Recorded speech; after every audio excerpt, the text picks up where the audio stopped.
Welcome to the Brain Body Fit podcast. I'm Dr. Jerome Rerucha, and I'm here to help you cut through the noise of fads and quick fixes and focus on proven strategies for optimizing your health and peak performance. Join me as we explore regeneration, anti-aging breakthroughs, nutrition, and the power of improving your physical and mental strength to unlock your brain and body's full potential.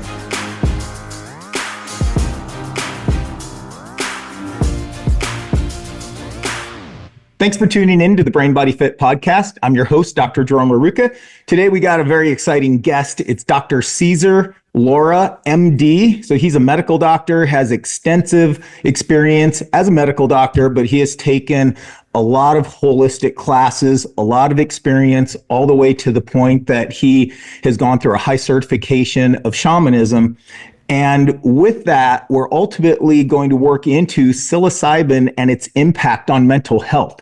So we're going to start from the beginning, and welcome, Dr. César. Thank you. It's an honor to be here sharing with your audience some perspectives and ideas that maybe we can benefit from. Oh, absolutely. This is a topic that's been around a long time. Misinformation that's made it not as practical as it should be, especially the amount of science that's backing it and the amount of help that it has done for people. And as we look at, you had a beautiful backdrop there. So Dr. César is in Tampa, Florida. So for our listeners or those of you who know people in that area, once you're going to learn some of these things we're going to talk about, he has some really great things he's doing at his clinics. Maybe even worth you guys flying out there to see him, because he's a great person and really amazing services that we're going to learn about, not just psilocybin, but some of his holistic packages that he has. So you can see the palm trees in the background, and I don't know if you kept up. You went to school, you've got some roots in the Midwest, Iowa, Illinois, and they're having a heck of a blizzard right now. Yes, I'm sure that they are. I was blessed with being born in Central America, Guatemala, and I arrived into the United States. My mom and dad brought us over with the family at the age of 11, and so we grew up in Chicago. And so my educational experience is mostly in the Midwest, including having gone to Loyola University undergraduate in the Lakeshore campus, eventually doing my residency in Chicago, and obviously prior, in between the college and the residency, I went to University of Iowa Medical School, where I was able to learn the doctoring part of things from the perspective of getting my MD degree. So when you first got your MD degree, where did you start your first practice, or did you go preceptorship, work under some other umbrella? So once I finished my medical school, I went right into to become certified as a family doctor. So that's a 3-year residency experience. And so I did that in Chicago, came back from, was in Chicago, went 4 hours away to University of Iowa, and then came back to Chicago to initiate my career in terms of specialization in medicine, and became, at that point, after 3 years, became board certified in family medicine, and then joined the University of Illinois as a assistant professor. And that was kind of my start in my professional experience. And then how did you get to Tampa? So I realized that I was too young to be sitting in a chair and a desk. I needed to be out there in the middle of the communities to make a difference in the way that I was trained. I really felt that with family medicine, I wanted to deliver the babies. I wanted to take care of the children, take care of the grandmothers, take care of the whole family. And so I really wanted to be in the communities. And as I started looking around, I became attracted to the idea of coming to Florida, because one of my other intentionalities in my life at that time was to really have a family. And so I thought Chicago, with the different weather situations, it's kind of hard to be outdoors. Every time we used to vacation in Florida, so it's like, why not live in Florida? If I'm going to put up my shingle, why not do it in a place that I can really help enjoy my children year round from the perspective of sports? And so during those formative years, as I started developing my family, it was all done here in Florida. And of course, I had the fortune of being soccer coach and being there for them at all their games, all their plays. And so it's been a great experience here in Florida. That's fantastic. So you were in family medicine practice about 15 years, is that so? Yeah. So once I came to Florida, I ended up investing or buying a practice of 2 retiring doctors. And so I was able to start with about 2,000 active patients, and from that point began to grow the practice. And because I am very not afraid to work, and not afraid to take that patient that comes in at 4:55, even though you close at 5. It's like, hey, if you're here, I'm here. Let me take care of you. I grew the practice significantly on my own, and then eventually developed a large group of 4 other practitioners that joined me, or providers. And so we had multiple practices and kind of doing the traditional family medicine, seeing patients in the hospital, monitoring them at the nursing homes, at the rehabs, and of course having a ton of patients coming to the offices to be seen. So that was probably the highlight of my family practice career, where I was really devoted to it and became the chairman of multiple departments within the context of my evolution as a leader within family medicine. And somewhere along the journey, 15 years into it, there was a aha moment, that came to me. And the story is kind of interesting, but it's all relative. My mom, so as a firstborn and have 4 sisters, and I'm the first one that went to college. And of course, all my sisters also followed and went to college and developed professional degrees. But being the first one within the context of that, once you are a doctor, you're the doctor for the family. So if the surgeon or the doctor sees one of my sisters or my mom, the next thing is like, well, let me check with César and see what he thinks, So yeah. I quickly became the family doctor for the family as best as I could. And then my mom came to visit me once and said, "Mijo, I don't feel good. Is there any pill that you can give me?" Because my mom is still kind of believing that a shot or a pill can be the way to fix things. And so I took a look at my mom's medical medications that she was on. And of course, back in Chicago, she was being taken care of by by good doctors that I had referred her to, that were family doctors, that were endocrinologists, gynecologists, a good group of people. And as I looked at the medications she was taking, of course, she was on diabetic medicines, cholesterol medicines, blood pressure medicines, anti-arthritis or anti-inflammatory medicines, in addition to stomach pills, a typical array of Western medicine perspective as to how to try to help the different ailments that she was having. And then it just came to me. I realized that all the blood tests my mom had were completely normal, meaning they were at the objective intentionality of where they needed to be. So the hemoglobin A1C was at less than 7. Her chemistry profile was normal. So there was nothing new to discover.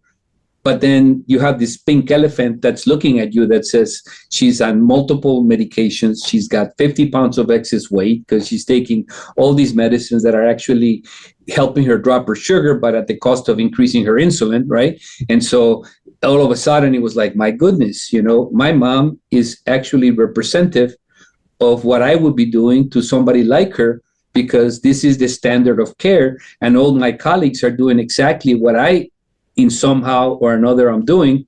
And then I came to that aha moment where I realized that what I needed to do for my mom was to begin to focus on nutrition, get her to drop the weight, decrease the insulin resistance, started taking her off medicines. And then it was like, okay, I can't now treat my mother this way, which is the right way, and then treat all the other patients in a different way. So then I began to eventually transition until the moment that I hung up my traditional family practice and evolved into being a more of a lifestyle physician that's focusing on weight management and age management. But it was really an experience that came from the person that gave me life, and from the person that probably, if I was to look at all the women in my life, probably that's one of the women that loves me the most, that would do anything for you. And so in that reciprocity, she also gave me the highlight to understand that perhaps what I was doing was not what I was called to do. And so I shifted. And then how big was that jump? Was it kind of a mild transition? I mean, being in medical school, I'm a chiropractor, and, functional medicine's very standard, supplements, different eating styles, whole foods. And plus I was a strength coach before I was a clinician. So we always say, if you want to beat the man or woman, you got to out eat the man and woman at some point. You can only work out so hard, and then you got to really work on fueling the body. So all that was really natural for me through my whole life. But you yourself got inspired. You've got a ton of experience now, but for most, they never find that transition. Even if you present them with facts, it just goes way over their head, or, yeah. So where did you start getting your information? Because there's so many great natural holistic certifications and people teaching seminars with that. Now we have the A4M for medical doctors, and it's been around a long time. So, but just curious how you made your transition. So the transition was made, I think at the first transition was just to recognize that I was putting Band-Aids on most of the patients that were coming to see me. And at that point, I had grown the practice to the point of because in family medicine, you end up actually, the way that the world of economics of traditional medicine evolved is that you end up taking people with HMOs, and so you have this check that comes from the HMO company, and you try to manage it the very best way you can. And so my practice had grown relatively big. So for me, it was really a spiritual decision, because I had to literally kind of realize that I had this safety net on me, right? That's called family medicine, and I'm a busy doctor, and I'm the chairman of this, I'm the chairman of that, and yet I'm stuck in this illusion of me being this doctor, right? But at the same time, I'm not feeling the satisfaction of knowing that I'm really empowering my patients. So I started to begin to learn a lot more nutrition, and eventually went to the American Obesity Academy, and then I began to learn a little bit of how to get certified, and eventually learned that. But the real gist of it was really just coming to that understanding that at the end of the day, you are what you eat. And so when we have all of these chronic problems in our society of chronic diseases, it really, for the most part, it gets tied down to, okay, what are you eating? And unfortunately, most of our communities are eating chemicals, are eating dysfunctional foods, and so we tend to have all kinds of conditions. So that understanding was probably the one thing that came into my perception, and then I started following ways to how to help my patients. And so even to this day, the Bariatric Society, or the American Obesity Association, they tend to have, you could do this nutrition, you could do this nutrition, you could do this nutrition. So it's a lot of different facts. And so you have to be someone that can kind of say, this doesn't really make a lot of sense. This makes sense for me. I can implement that. And so eventually we find our own way that is evidence-based, but that is actually consistent with the outcomes that you are participating in.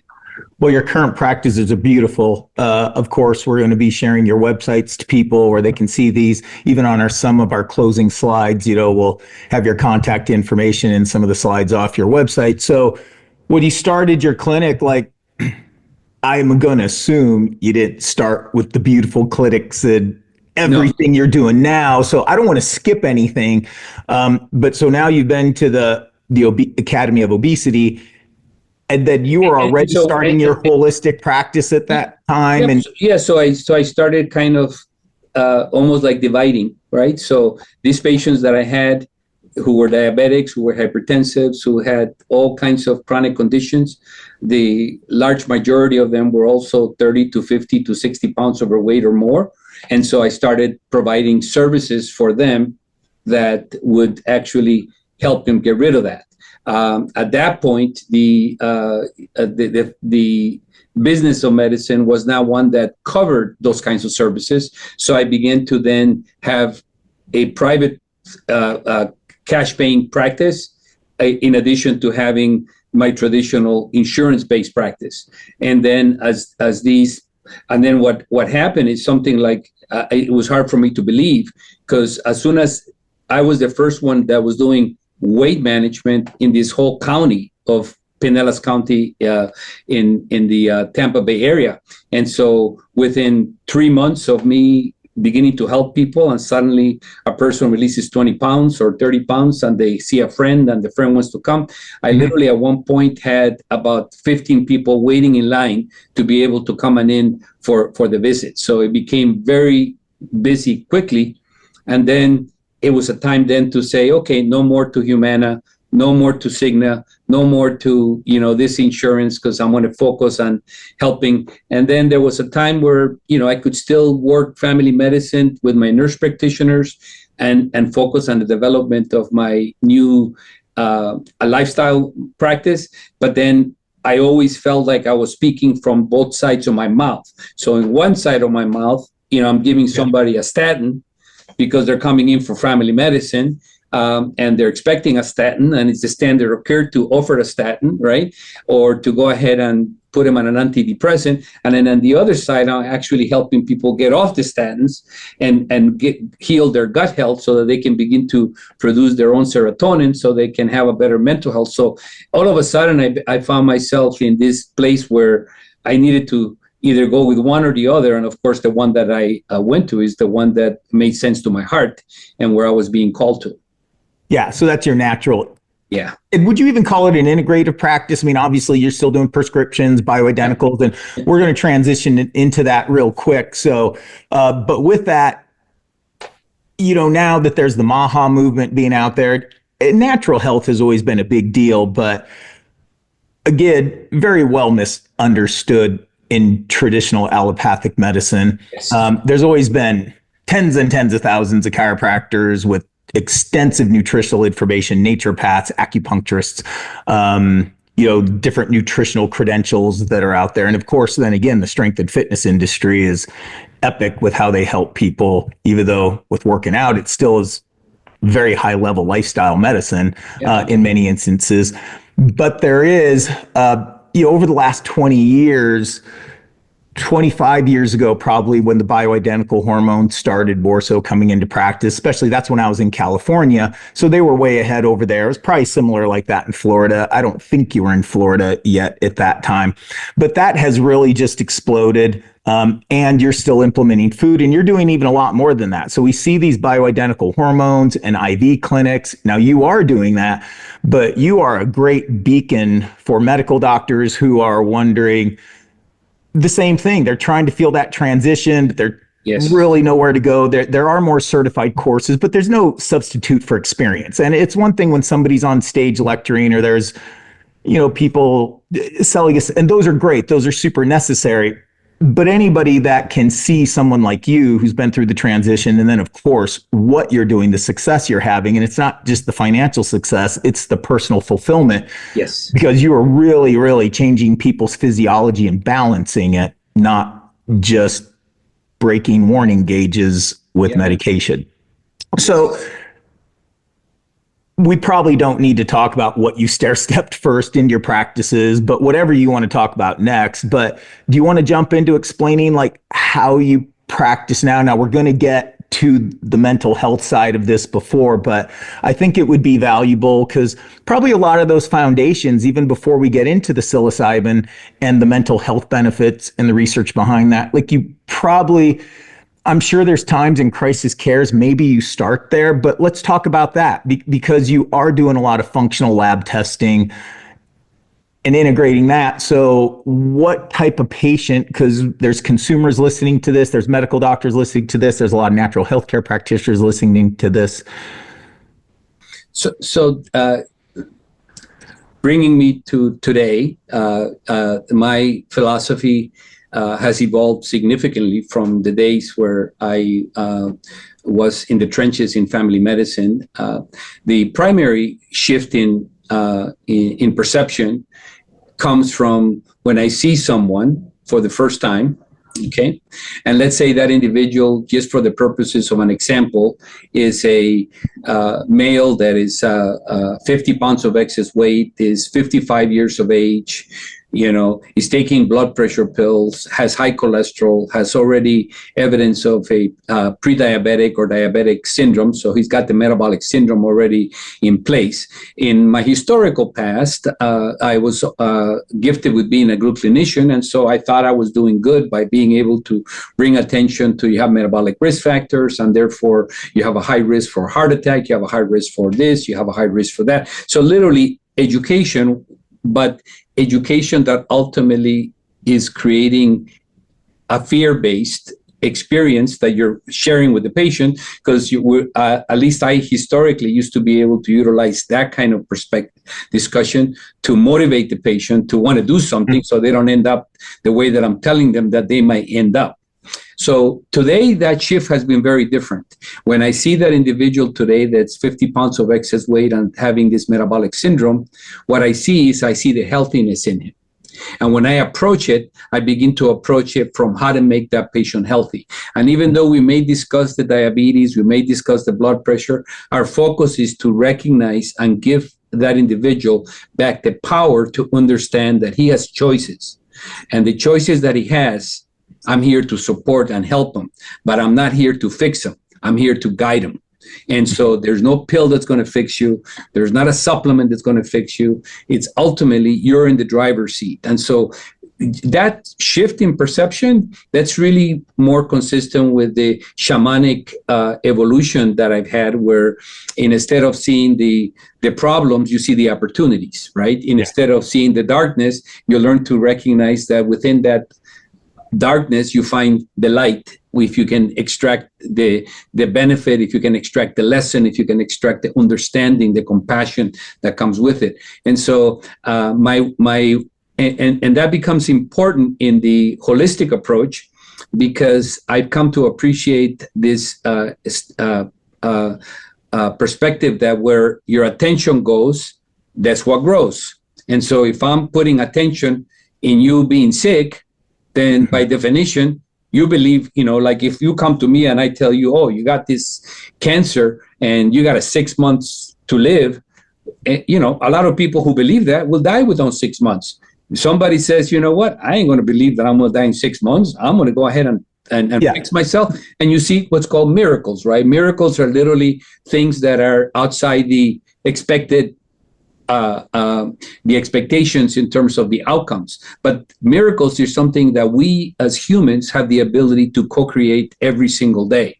And so when I see my patients coming into me now, instead of seeing problems, I try to focus on seeing the light in them, or really look at them as little Buddhas or little Christ that are coming into my practice. So I try to see the beauty, and I connect with gratitude that the universe has found me in some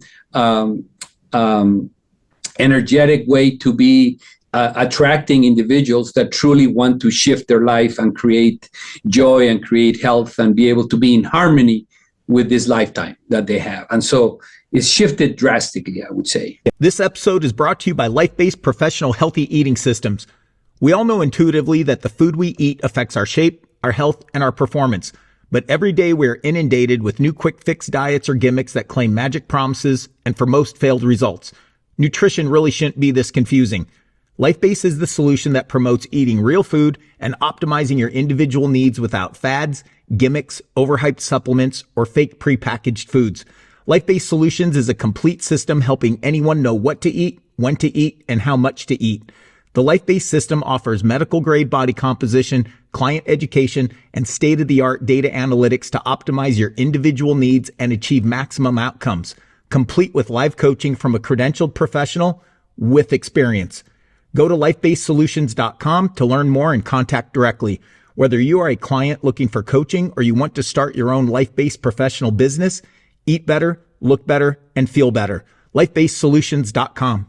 Well, so much of what you said is so powerful, and just an echo, no matter what people's degrees are, in terms of really understanding what self-empowerment and education can do, how the systems of the body work together, the natural order of systems, not from a symptom approach, from a system approach.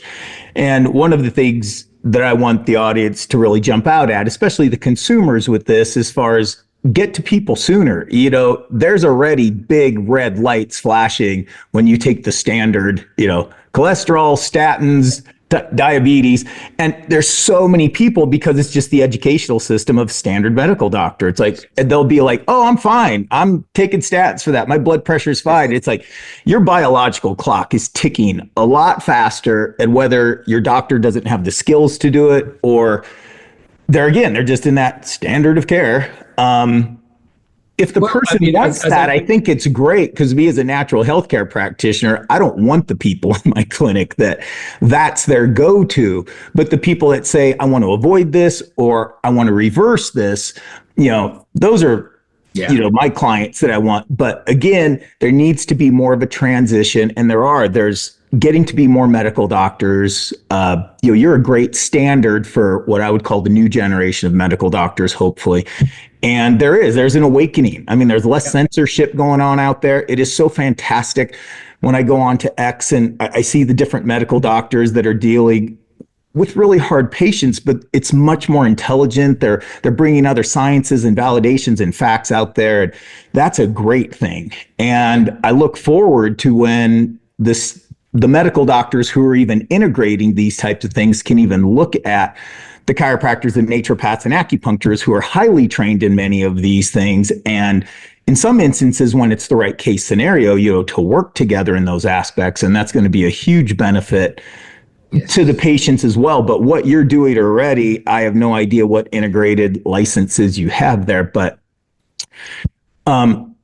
that was a great introduction into what you're currently doing. So I know you do a lot. People can go to your website. We're going to fill them in on that. But there's some big keystones there. So you are doing functional medicine, which is looking at lab testing before people have a crisis situation, or even seeing dysfunction before they need statins, or long before they have plaquing. That's another podcast I'm going to do, and probably do myself, as far as high cholesterol has nothing to do with plaquing. Like, that's one of the biggest scams out there for the last 50 years. And it's a fear factor. And then again, I think it's been out there so long, people just don't know, but and you, because I see patients coming to me for weight loss who are being taken care of by their primary care doctors and cardiologists.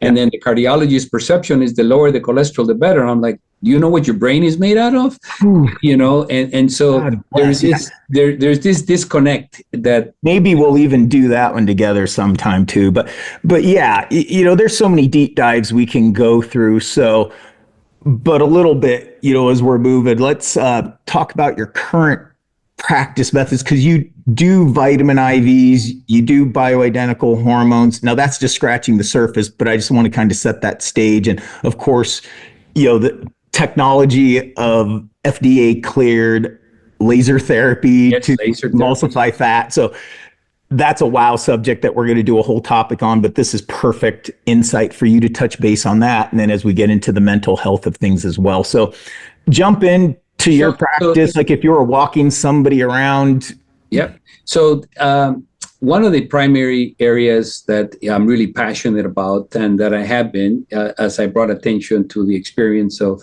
my awakening with my mom and coming to understand that, is the aspect of nutritional health, right? And so every patient that comes into the practice is generally looking, when it comes to the obesity management, they're looking to release excess weight. And so the issue there is not just simply eat less and exercise, is really to recognize that there's multiple systems in your body that are literally out of alignment, or they're, as I like to say, they're out of balance. And so what we need to do in practical terms is bring those systems into balance. And when you bring those systems into balance, the release of excess weight happens naturally, because your body knows how to heal itself if you just give it what it needs. And so again, with that perception, then in the context of seeing a new individual who needs to release 30 or 50 pounds, I will then begin to talk to them about gut health, the significant amount of dysfunctional bacteria that more likely are living in their gut because they've been taking the anti-inflammatories, they've been eating the chippies, they've been eating the cookies, they've been eating the sandwiches, the fast food that is available to everybody. And so part of my program is really to rebalance the gut so that we can begin to integrate a less permeable gut so that we can actually get inside our body what is meant to be inside our body. The other parts that are necessary is to recognize that the brain is crucial in anything that we do. And so if you're going to release 30 pounds, you cannot expect that you're going to release 30 pounds. And once you release those 30 pounds, you're going to still be the same person that you were before you released those 30 pounds. You need to recognize that in order for you to release those 30 pounds, along with those 30 pounds, you need to let go of who you used to be, so that you can reinvent yourself to be the new person that you want to evolve in becoming. So there's a transitional experience, and the brain is huge on that because we're stuck in the limbic brain, which is the fight or flight, and we have all these hormones of stress, that are pumping regularly. And of course, that's also calling more attention to us being more sugar hunger, because the limbic brain lives on sugar to be able to, so we can outrun that tiger that is theoretically chasing us. And so my intention there is to optimize the brain function. So I use high doses of omega fish oils that are to begin to optimize the brain function, in addition to decreasing inflammatory markers within the body. The other parts of it is to recognize that when you are eating that cracker that only has 30 calories and you think you're doing good because you're calorie minded and you think that by eating less calories you're going to release weight, when you're eating that superficial cracker that has only 30 calories, if you read what's in it, it's got all these chemicals and seed oils. And so when you put that in your mouth, the body says, hey, this stuff has no purpose for me. So what does the body do? It basically stacks it away inside the fat cells, which are the protectors of our body. So the fat cells were made by design to be this amazing organ system that is there to protect us, is there to help us balance. It's part of the endocrine system. But yet we have become fat shamed, right? So it's like, oh, I hate my fat. I hate this. Nope. And so one of the areas that I also begin to introduce is the area of learning to have compassion for yourself, compassion for your body. So instead of saying, I hate my gut and I hate the way that I look and I wish I could get this cut off, or is there a pill you can give me to get rid of it? What I try to tell them is put your hands in your gut, squeeze that little fat and say, thank you, my beautiful fat cells, for protecting me. Because, so begin to bring love into the equation, because, otherwise we get disconnected and we think, oh, that's my liver. That's my bone. That's my brain. That's this. We're just one. And all the cells are communicating. So bringing that love energy into the equation, because it is. It's just so important to just accept where you're at. Like, don't punish yourself if you did for a while. There just comes a time, whether you call it forgiveness, you call it compassion, it's like you have to accept where you're at. And obviously you take a very nice, compassionate clinical approach. David Goggins, who is hyper aggressive and has changed the lives of millions. He just says you're supposed to look in the mirror and call yourself a fat fuck. That's not a bad thing. And I'm just quoting him. But, different methods of coaching, and there's different people that respond to different methods of coaching. And that's one of the reasons we really want you on here too, for people to understand, some of that hard alpha. It's not for everybody. They need somebody more gentle, but yet very great results like you're getting also. But there's just so much out there for people. And that's the whole goal of Brain Body Fit, is to introduce people. Look, here's the biggest, the baddest, the fastest in the world. And here's how they get that way over and over and over. And then also, really wanting to push the education, the integration of what real healthcare is. It's not just dependent on your license, even though you have advantages that you can do that I cannot do, but to at least build those relationships, build referral networks for people in your position to know who they can rely on, maybe if they need some other outside natural healthcare, and then vice versa, because it is difficult as a natural healthcare practitioner. Like you just can't send people to a standard medical doctor because it's a tug of war. It's like, yeah. if I want to get last place, I'll ask a standard medical doctor to help me. You know, it is just not going to work. So, you know, with that, we've always from day one, we've seeked out medical doctors that were willing to work with integration. Maybe they themselves did certain things, and we would go and meet them. And I've had a lot of great experiences meeting people and say, this is what I do. I'm not telling you how to practice. But if I refer somebody who has hypothyroidism, I don't need you giving them this. I want them to have armor, you know, and these types of things. And so I've worked hard to do those things, not super hard because I mean, you know, but you get some doors closed and all those things. But realistically, I've had way more great experiences introducing myself to medical doctors to help integrate our patients that need certain things. And absolutely, it's not legal for me to take people off of medication, but it is legal for me to change people's medical doctors or they cannot see me. And I've had that network in place for people prior to making drastic decisions for people's health. Yes. No, you're right on target. And so to follow up on the processes, so we'd have a detoxification process that we can begin to detoxify the body. Other areas that become involved in is mitochondria optimization. So I educate my patients on what the mitochondria is and how we need to really fuel it so that it can produce more ATP. And I use some supplements to help support that perspective. Vitamin D is big in the obesity management because the majority of them are deficient. So they have all kinds of immunological issues, all kinds of thyroid dysfunction. So really try to bring up to that. A large percentage of them are subclinical hypothyroid. You know, in other words, they are not optimized, and so their free T3 tends to be at the bottom of the barrel, even though their TSH is normal, and so at least in the range. So the primary care doctor says you're fine, you know, even though there's evidence to support it. And like you, I use either armored thyroid or MP thyroid, but it's a combination thyroid because the key is to optimize their free T3. And so that's kind of like the science of the weight loss program. And then I call it, there's a heart of it. And the heart is really bringing attention to that understanding of the compassion that I want patients to have for themselves and to have for others, in addition to beginning to understand what their story is, right? So everybody that comes into my weight loss practice, I know why they're there. They're there to want to lose weight. But my first question is, how can I help you today? And it's redundant, but it's really me opening up with an open-ended question because I want to hear their thoughts. I want to hear their story. Well, you know, I was doing good and then I got divorced and this happened, or then I fell down and that happened, or, you know, and you begin to kind of gather their information.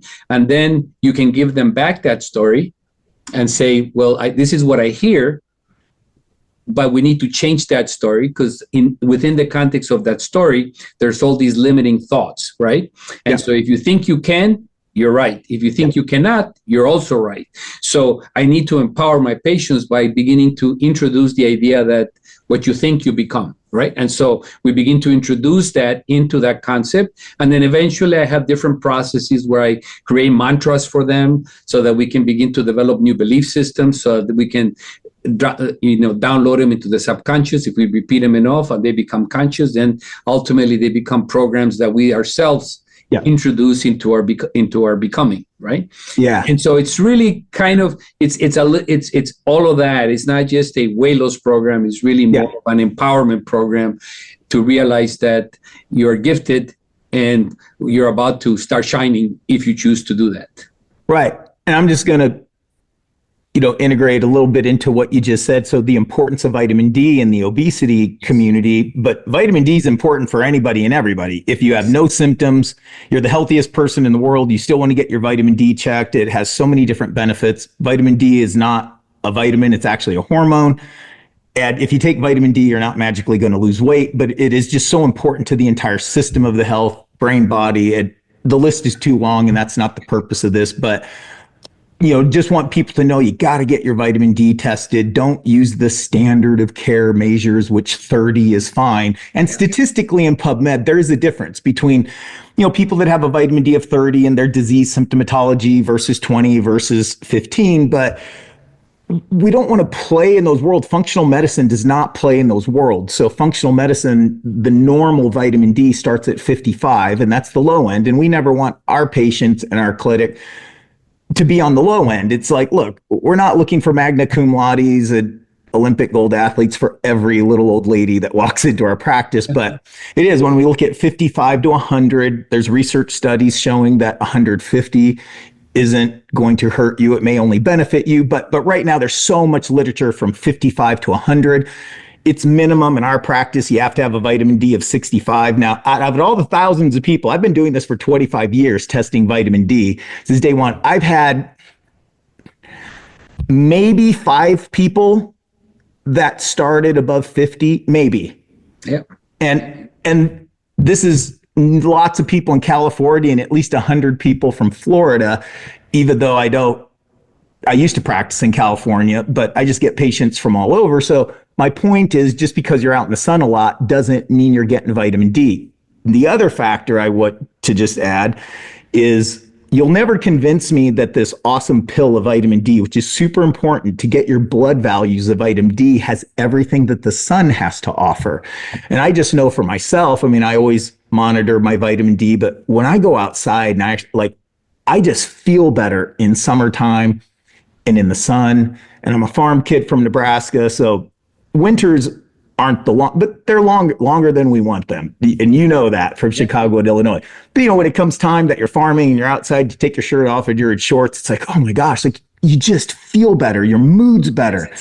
And so vitamin D supplementation, super important. If you can raise your vitamin D with sun, great.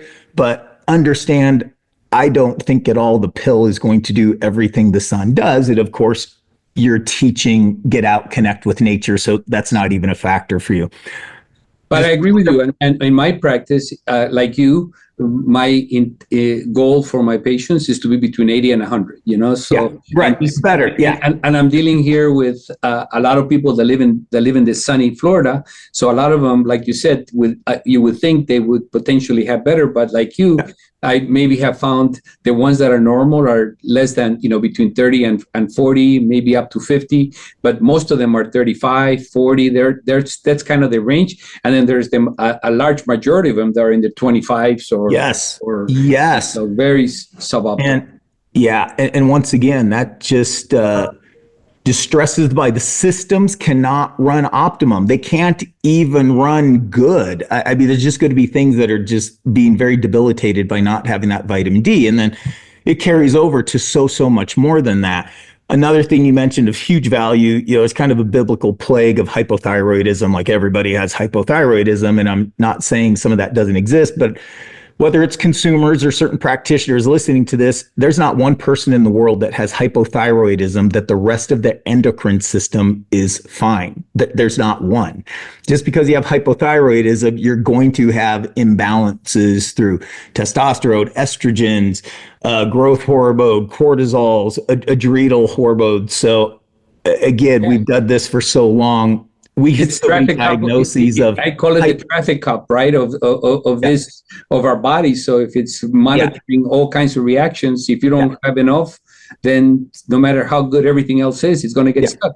Yeah, and I know you're doing that exact same thing. Again, you mentioned hypothyroidism, which deserves credit, but obviously you're doing full hormone balancing and measuring it in your clinic. So. I just wanted to point out the importance of what you're doing. And it's not just hypothyroidism, because there's so many people that even come to us and they have a specialist and they have a thyroid specialist. And I'm like, well, that's why you're not getting better. Yeah.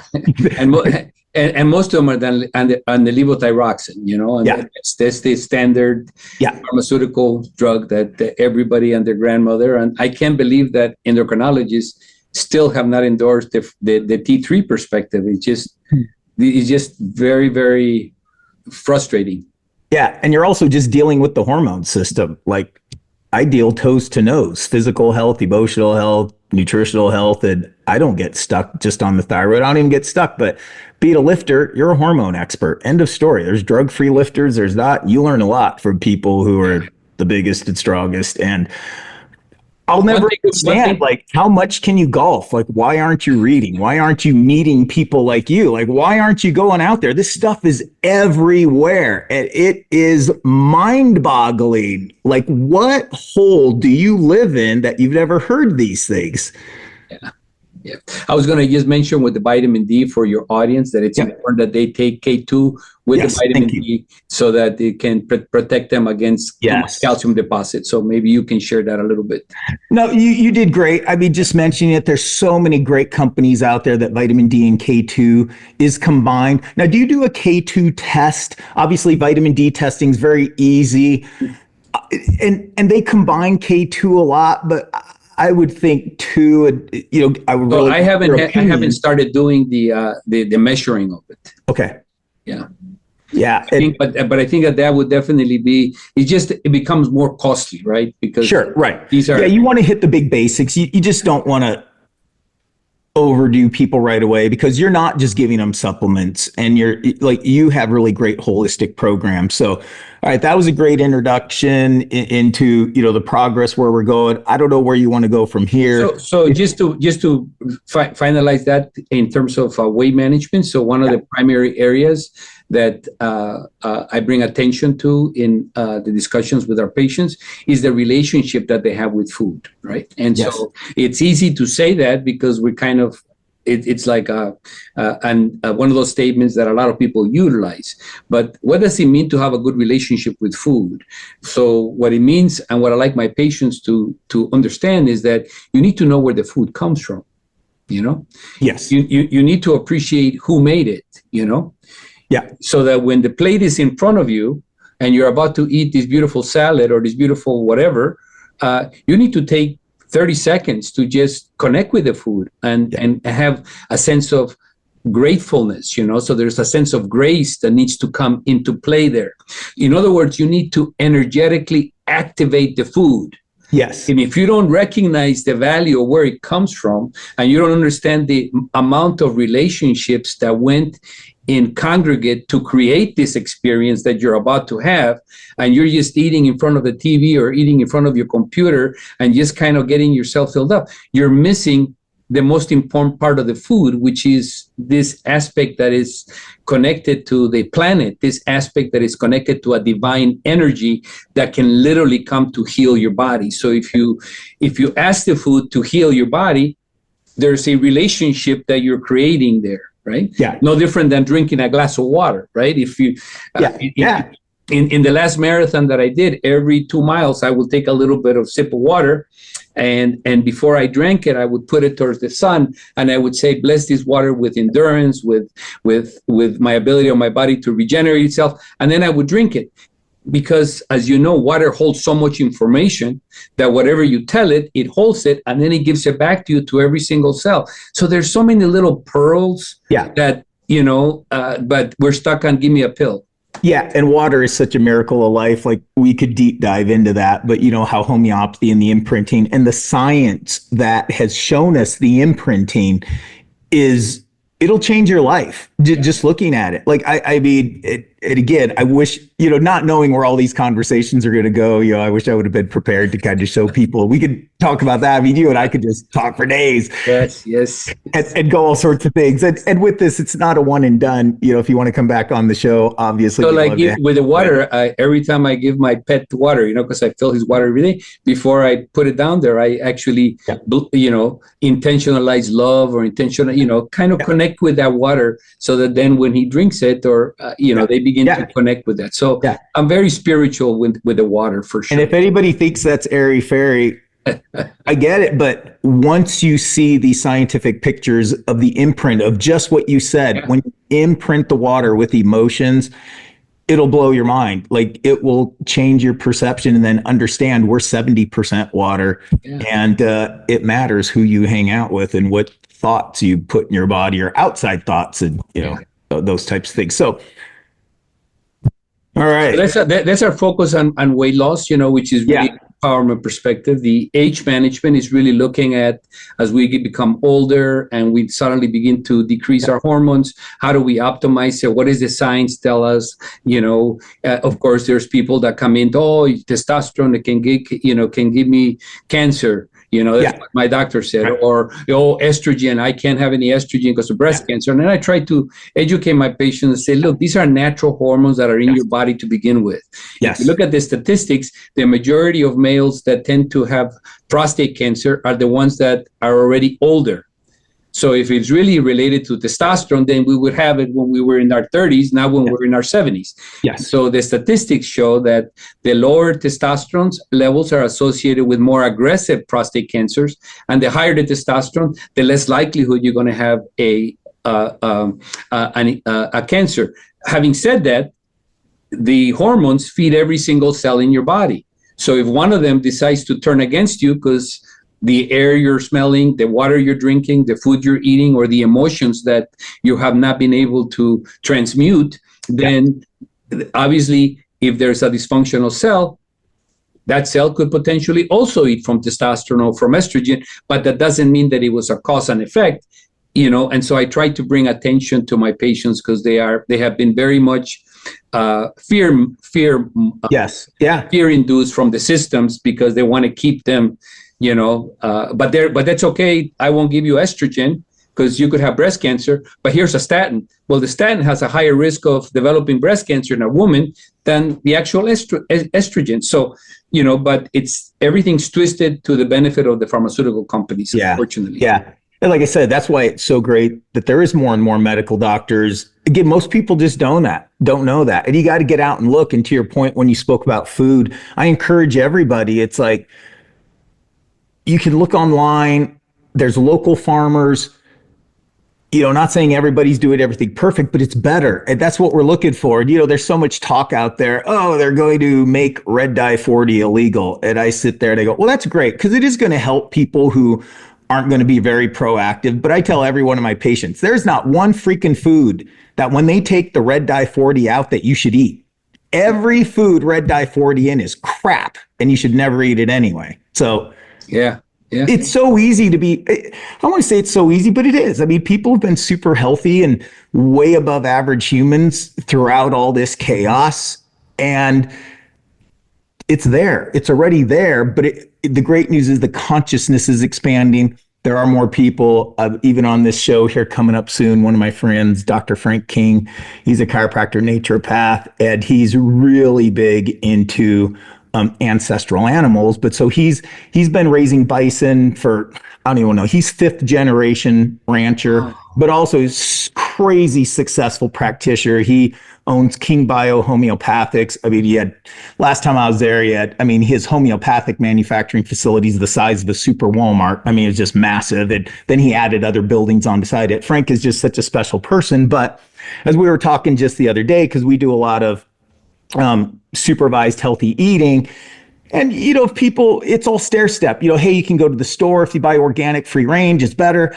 But there is a difference when you get to the hardcores that do the carnivore diet. And I always tell people, it's like, look, it may not be practical what these people are doing. They're going out in the mountains shooting their own elk, And there's only so many tags that go out. And you're not in shape enough to do that anyway. But regardless of that, so Frank, you may know this or not, but like he is going to be such a fantastic podcast just with the meat that he grows.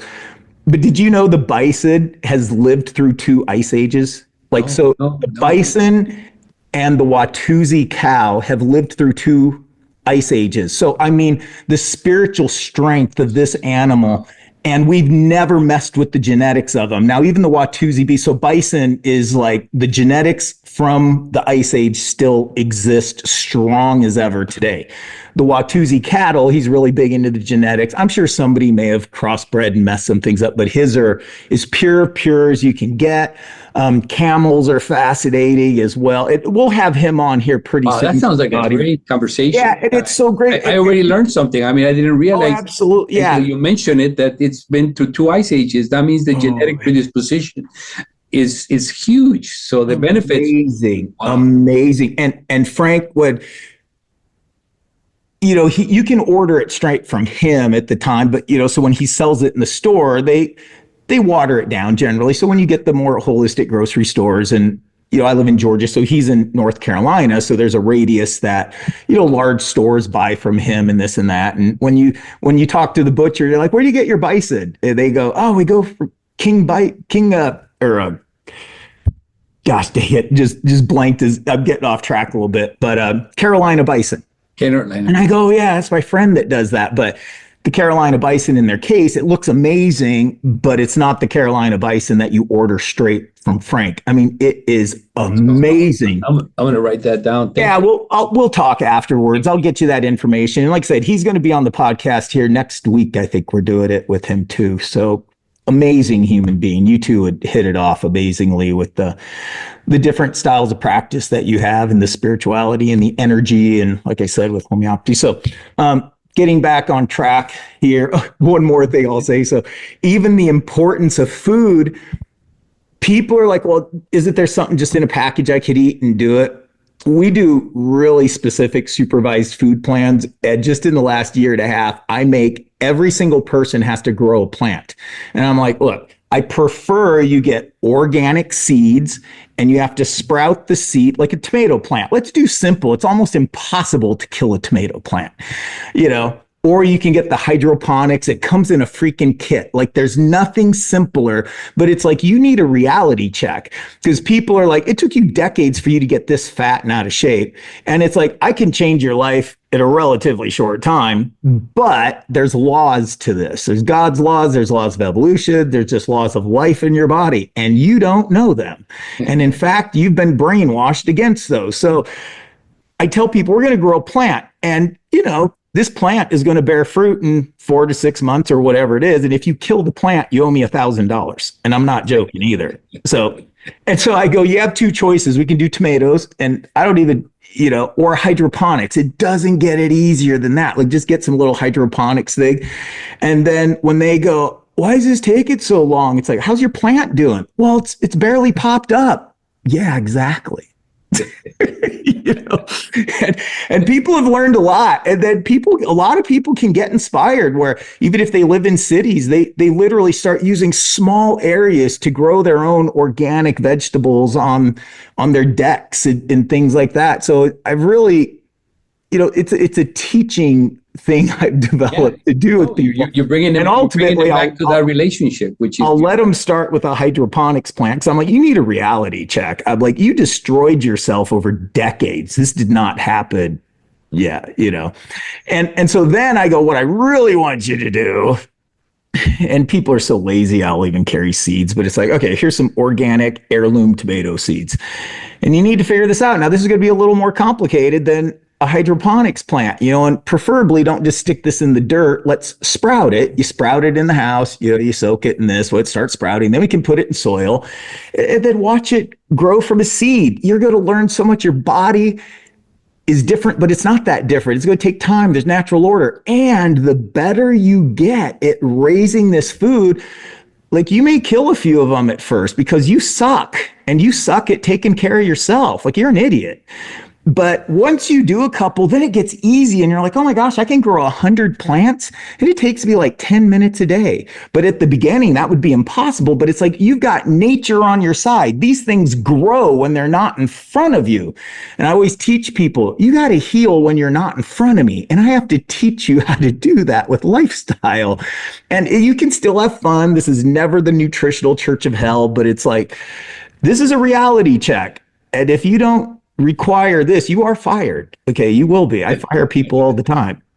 So yeah, so here's the difference. If you want real compassion, go to Dr. Cesar. If you want, I'm fair. I'm not David Goggins. I'm not, but a lot of reality checks if you come to my clinic. Oh, it's great. It's great. I mean, you are loving and compassionate. You just have a different way of expressing it. That it is. I always tell people, don't confuse. I tell everybody on visit one, I'm like, I'm not a warm and fuzzy clinician with a lot of strength and conditioning experience. Make no mistake. I'm a strength and conditioning coach with a lot of clinical experience. And as a coach, it's all about positivity and empowerment. My job is to get that power and that God gift out of you, whatever that is. Yes. But there's a lot of hugs and a lot of high fives. But when you're not doing it, there's a lot of ass beatings and you will get it. Sounds wonderful. I love it. Thanks. This episode is brought to you by PerformancePractic TV. All types of practitioners and patients who want to know more about natural healthcare love to subscribe to PerformancePractic TV.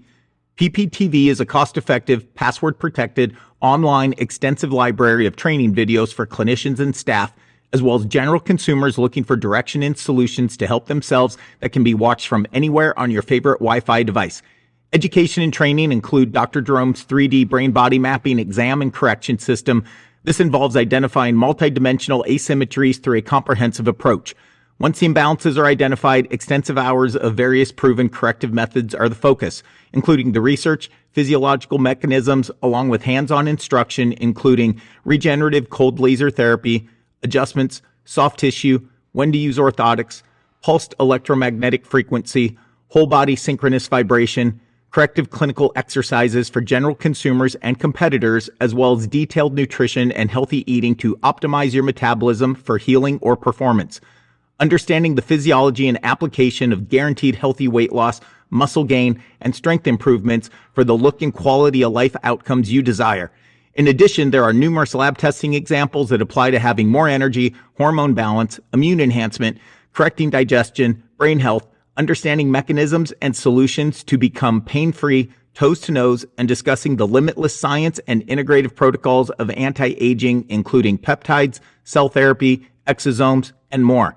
New content is added regularly. As long as you are subscribed, you continue to access all the materials. Subscribe today at watch.performancepractic.com. All right, so you want to get to the brain, or where do you want to go? Sure. I mean, this is so important, but we could have jumped right into this, but I want people to know, especially what you're doing.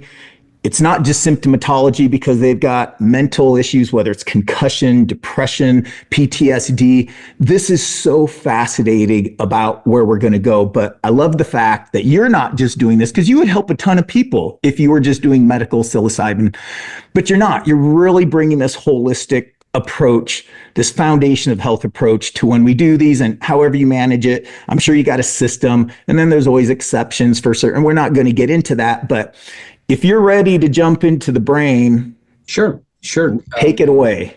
So the first thing is, we need to come to appreciate that there's these sacred plants, and they're considered to be sacred by the. I hate to interrupt you, but I think we need to remind people that you left your medical practice to deep dive into shaman teachings, which ultimately they've done this longer than anybody, like how many thousands of years. So I mean, you're looking at the indigenous population of America, you're looking at the Hindu, the Indian cultures, Chinese cultures, Egyptian cultures. I mean, and you went to the source. I went to the source.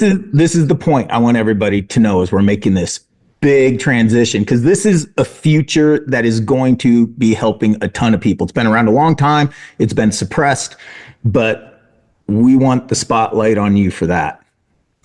So these are sacred plants that literally have been utilized by thousands of years by many different cultures to heal themselves and to develop opportunities where they can step outside of their standard reality and be able to perceive higher levels of consciousness, and in the process of that, perhaps bring forth a deeper understanding that will help them navigate this current 3D experience that we're having. And so these sacred plants, to bring attention to some, of course, we're going to be speaking specifically today a little bit more about psilocybin, which is the chemical that's inside the magic mushrooms, which psilocybin is the chemical, but then it gets converted to psilocin, which is the actual active compound of psilocybin. And so we're going to be addressing that. But there's other ones like ayahuasca, there's peyote, there's MDMA, there's, of course, LSD. There's all these other hallucinogenics that are part of that. And specifically with the magic mushrooms, one of the understandings is that based on lots and lots of studies, because I think if you look back into the 1960s, they had tremendous amounts of studies going on. And even to this day, there's been a revival of a lot of those studies. And so you have Israel, which is really big and doing a lot more studies. You have Spain, you have England. Of course, you have the Scandinavian countries that are big on doing studies. In some places, it's still considered illegal to use, but in the majority of places, there is been decriminalized. That means it's not legal, but you're not going to get anybody coming after you if you use it. And so with that understanding of the history, we now bring us back to the present time, and we recognize that psilocybin has been evidence-based study to show that it can literally help depression. So specifically, there's been studies where they have taken people that were not responding to the traditional medical therapies. So they were resistant to medical therapies, and they were still having major depression, unable to function their lives. And after 2 intense journeys with psilocybin, they literally, after the first one, they were completely better, but the second one, it was able to sustain them for over a year of not having any depression with no medication subsequent to those experiences. So we recognize that there's a tremendous opportunity for mental health when it comes to depression. There's been significant studies for anxiety. Of course, post-traumatic syndrome is huge with our first responders, with our veterans, with people in general. I mean, there's been a significant amount of traumatization. And so people end up, unfortunately, being put on medicines, which are literally just to numb them, numb the emotions. So the typical antidepressant will, take you away from being too low many times when it works. But at the same time that it doesn't allow you to go too low, it doesn't allow you to go too high. So you're suddenly kind of in this middle place where you don't feel happy and you don't feel sad, you kind of feel okay. And so you're kind of numbing the experience, but there's nothing that is therapeutically actually helping you resolve the cause of the problem. So psilocybin works totally different. So at the level of the brain, psilocybin is literally it mimics the serotonin. And so it uses the serotonin receptors, and that's where it hooks onto. And this brings attention to what are some of the risks of going on psilocybin. So if you're taking antidepressants, whether they are the SNRIs or the SSRIs, or you're taking tricyclic antidepressants, you need to address that with your guide or your doctor who's going to be guiding you, because if you're taking SSRIs or SNRIs, they literally are going to blunt your experience. So what that means is that if typically an individual who never had any psilocybin, who's generally wants to try it for the first time and wants to go into a journey, you're talking about the average dosage may be 25 milligram of psilocybin to 35 milligrams of psilocybin. That's a typical mid-range dose for somebody that is going to go into a deep journey. If somebody's an antidepressant and they've been on it for a long period of time, first and foremost, you got to try to taper them off of that before you can put them on that. And then it should be off for at least 6 to 8 weeks so that you can get the benefits. But even in individuals that have been off for a month, there's a blunting effect, which means that instead of them responding to 3.5 milligrams of psilocybin, you might need to give them 6 or 8. And of course, this is where some of the challenges occur. But in general, the psilocybin is going to be very beneficial for post-traumatic syndrome. In that circumstance, you'll need to dive a little bit deeper within the strength of how much you're going to be taking. It's also excellent for people that are addicted to pain medications, to alcohol, to cigarettes. It helps resolve that addiction process. Why? Because it works neurologically. So the neurological way that it works is, of course, one part of it is that it works through the through the receptors in the brain that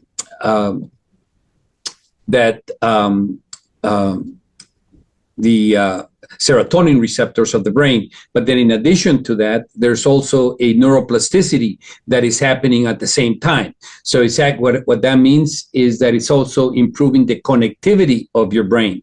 So we normally, in the neuroscience, we talk about this limbic brain that literally holds the emotions. And that's where a lot of the toxic emotions are at. Toxic emotions are literally anger, depression, anxiety, fear, monkey brain, kind of overthinking. So these are toxic emotions that generally all of us experience at some level or another.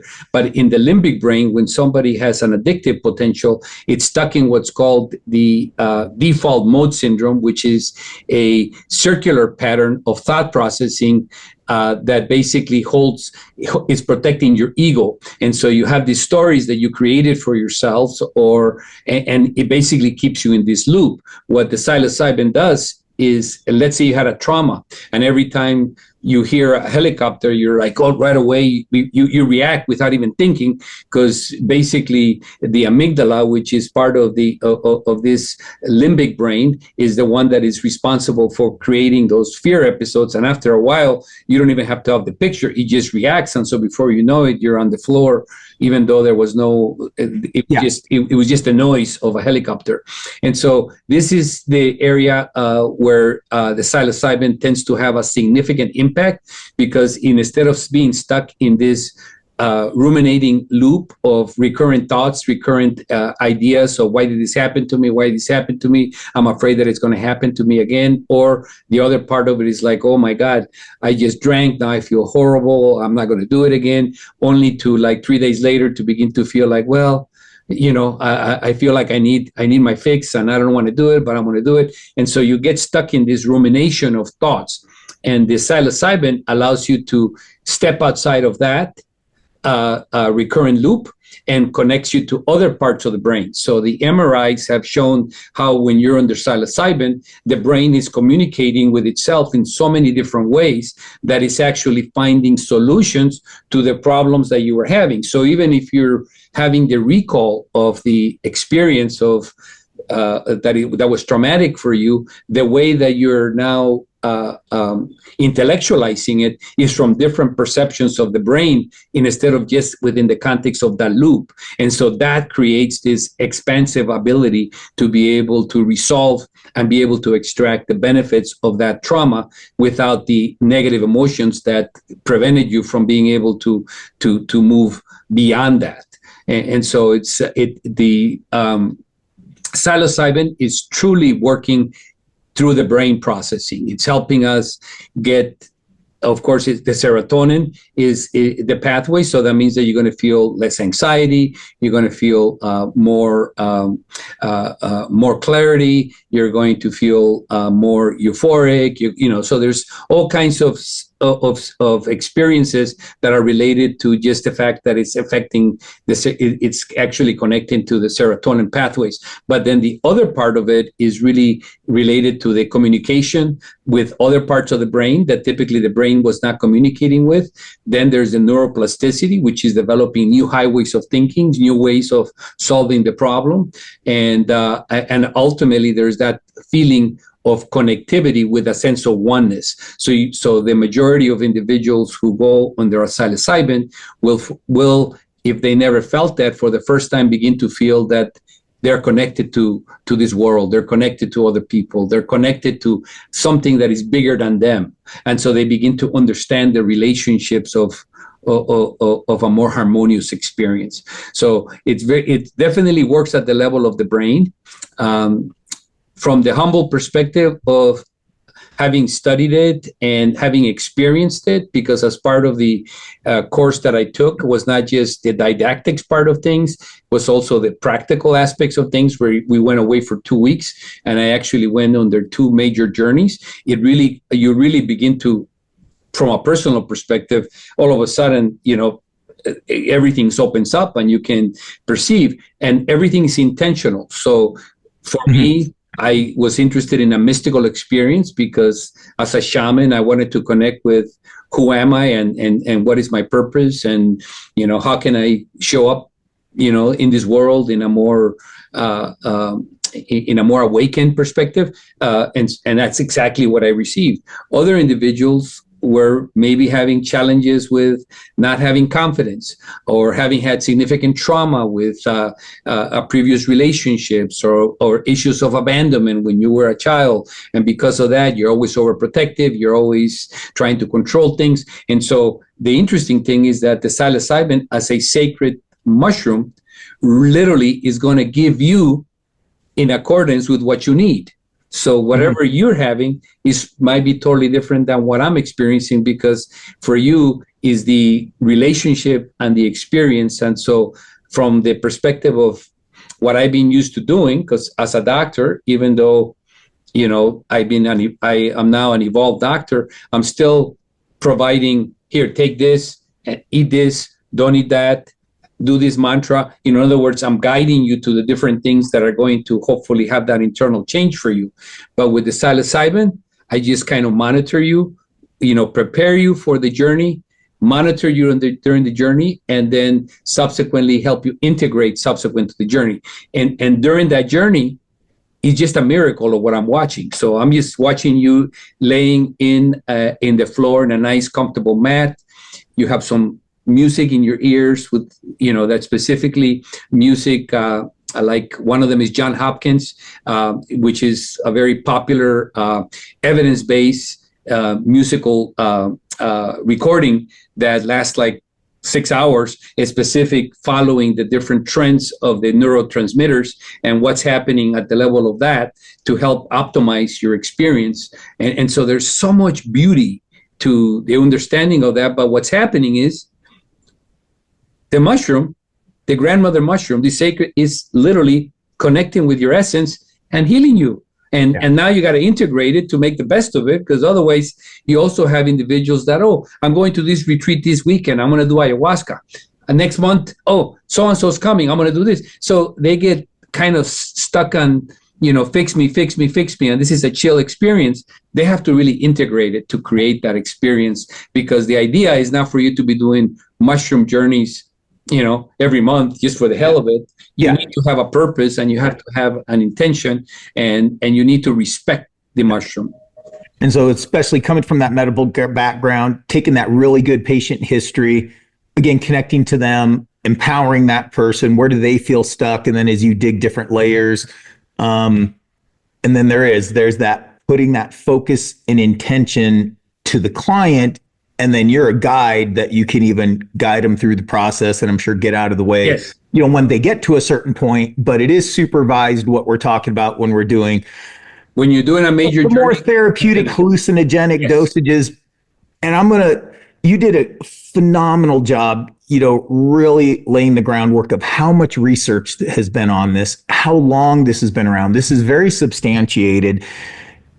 It's not numbing the symptoms. It's not covering things up. So I know there's going to be a lot of new listeners that do this, that for a lot of rightful purposes, their value system is no recreational drugs, maybe sub-occasional drinking, but, not to the level of alcoholism to where you're literally drowning your sorrows. And obviously alcohol, that wasn't a very accurate statement, but just the part in terms of how people can use alcohol to drown their symptoms, numb their emotions. That's not what we're talking about. We're not talking about where a lot of people, everybody has different experiences, but if they smoke pot, how it makes them sluggish. Like, it's very unmotivating. Their brain goes slower in many cases. They just, that stereotypical chronic pothead, that's not what we're talking about.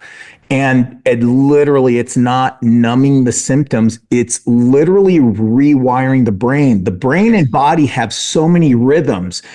And that's what we always teach as well. It's the rhythms of the body. It's the rhythms of the brain. And that's why it's called brain body fit as well. The body affects the brain affects the body. You can have a one-sided approach. I kind of like the double highway approach on those things.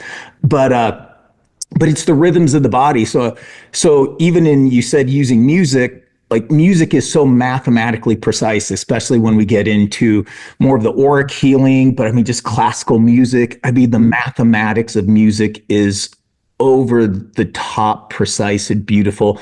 And those things, even, I'm sure, and you're using it, But in terms of it's rewiring the brain, it's not numbing the symptoms. It's not doing any of that. Like, to your point, when you do brain EEGs and you do the MRIs, and people's brains are scrambled from physical trauma, being victimized, the horrors of war, seeing guts and your friends splatter in front of you, and even the toughest people in the world. You can only take so many of that.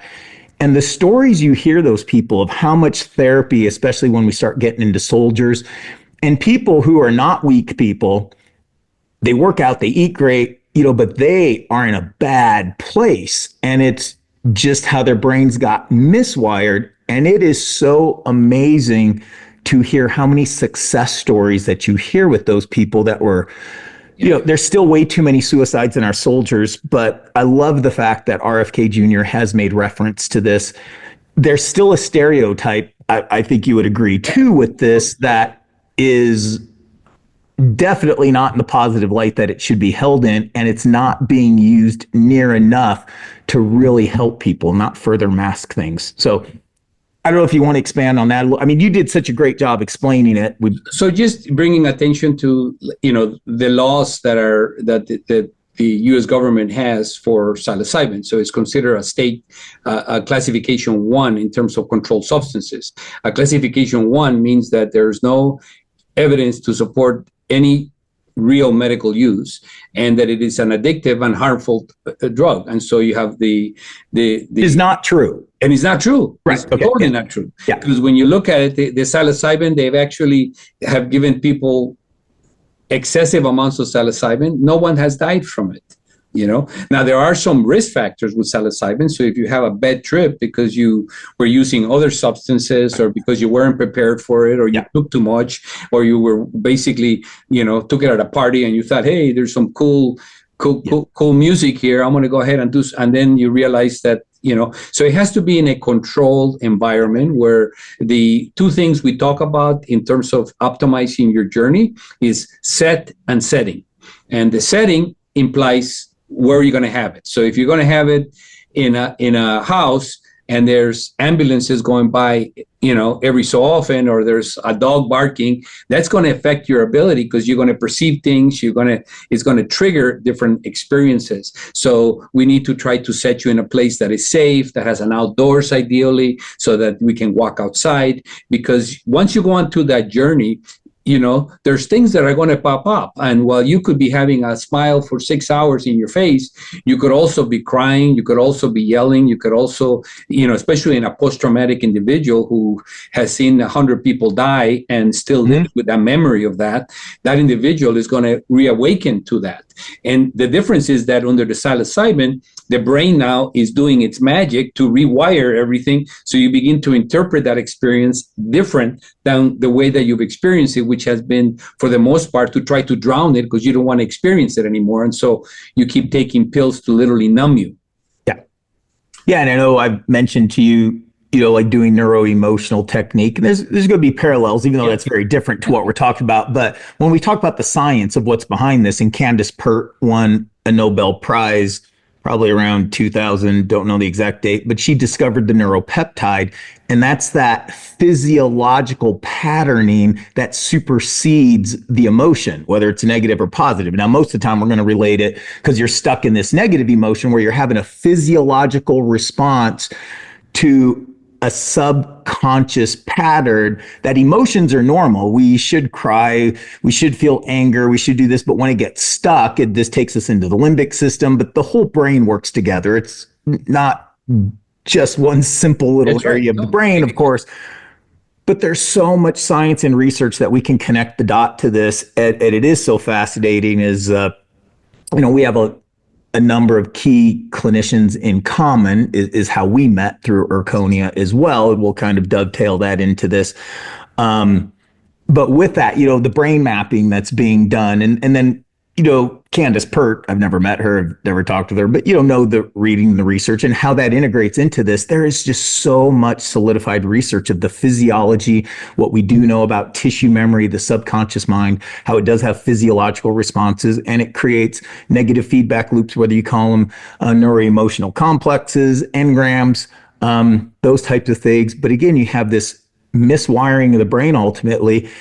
And when somebody introduced this to me a long time ago, I'd equated it, embarrassed, probably to say, yeah, incorrectly, I did this. It didn't have much of an interest, but just over time, you hear so many things, and then you really see it change people's lives. And it's like, okay, I need to pay attention more to this, because we do so much in the neuro-emotional world as well, and even work with therapists when that's necessary, because we do a lot of suicidal people, a lot of depression, and I've never lost one yet. But this is like a whole other huge benefit, still doing the foundations of health, balancing the body's hormones. Because, most people don't realize, there's that negative stereotype again, that testosterone is the cause of all evil. You get roid rage and beat your dog and everything like that, which is, again, is a total lie.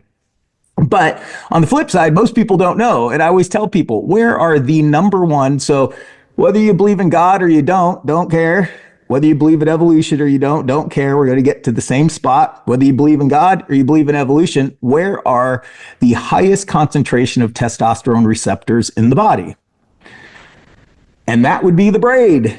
Yeah. And if you want to get specific, it's the frontal lobe of the brain. Now think about that. Like, people think of them as performance enhancing drugs, and it's like, yes, you can take dosages to get very significant performance enhancing drugs, but like, when you have low testosterone in your body, and hopefully we can support it naturally and keep, because who doesn't want the optimization of their natural body as long as possible? But that I tell everyone too, it's like, look, at a certain point, we all are built different. We got different genes, different stresses. At some point, when you have low testosterone, it's a health risk. And the number two place for receptors for testosterone in the body is the heart. And heart disease is the number one killer. And most of the time, before people have heart disease, you don't have depression first and heart disease, but let's face it, people are emotionally stressed out, and mood disorders and mental disorders, even before you're going full clinical. It is ridiculous how many people are on SSRIs for decades. And you're going to have those things decades before. And I'm not saying it's just as simple as, take a testosterone shot, especially when you're 20 or 30. It's like, no, come on, your body should be working a lot better than that, But how these things integrate, it's so fantastic what you've put together. So coming back to the brain and psilocybin, but obviously it dovetails to where you're going to integrate everything you taught us before, what you do with the food, with the hormones if you need balancing. And now if you get to this phase of your clinic, the person is stronger and healthier already. Maybe you've gotten them off some of the medications. Their health is improved already in many instances, because you're setting the stage for success, even looking at the psilocybin as a very keystone part of their necessary therapy. Yes. Now we're not going to leave psilocybin, but right now the spotlight is just on that. I want to bring lasers into this, because I know that's a common denominator we have as well. And it's super exciting that a medical doctor went to the roots of learning this healing medicine, but then you're also really integrating some of the latest and greatest, that as much success as low-level lasers have at Erconia and so many FDA clearances for a non-pharmacological device, it is still amazing how many traditional medical doctors have never heard of it. So thankfully for you, again, you're just a great source, a great success model. You just don't talk on stage. Like, you're doing it. You're doing it every day in practice. So you control the dialogue here. Whatever you want to keep adding in with psilocybin, if there's still something specifically you want to talk about. But do you want to go into integrating like lasers? And I'm just going to show you. Okay. I'm just going to grab something there. So just for the purposes of the there you go. So these are the lasers we're talking about. And so of course, if you have a little shoulder problem because you sprained something, you just put the appropriate things and you can go ahead and do that. If you have challenges with your gut, you can do that. If you need to optimize your brain, you go a little bit here, a little bit here. And so it's literally, these are like the most amazing things. And what is it really in here? It's just throwing photons, right? It's just giving photons. And what are the photons? They're just these energy particles that are literally stimulating your mitochondria to do what it's meant to do naturally, which is to repair, regenerate, and to do the wonderful things that we call life. And so in a lot of ways, I keep these guys in my shamanic healing center. Why is that? Because in the shamanic healing center, we're dealing with energy medicine. We're dealing with Reiki. We're dealing with Tai Chi, Qigong, of course, shamanic healings, optimizing your chakras so that we can optimize the way that our body facilitates the different experiences that we have. And these guys seem to fit right in here because they're like magic. I mean, if somebody comes in with a pain in 15 minutes later and they walk out, they have significantly less discomfort or it's gone.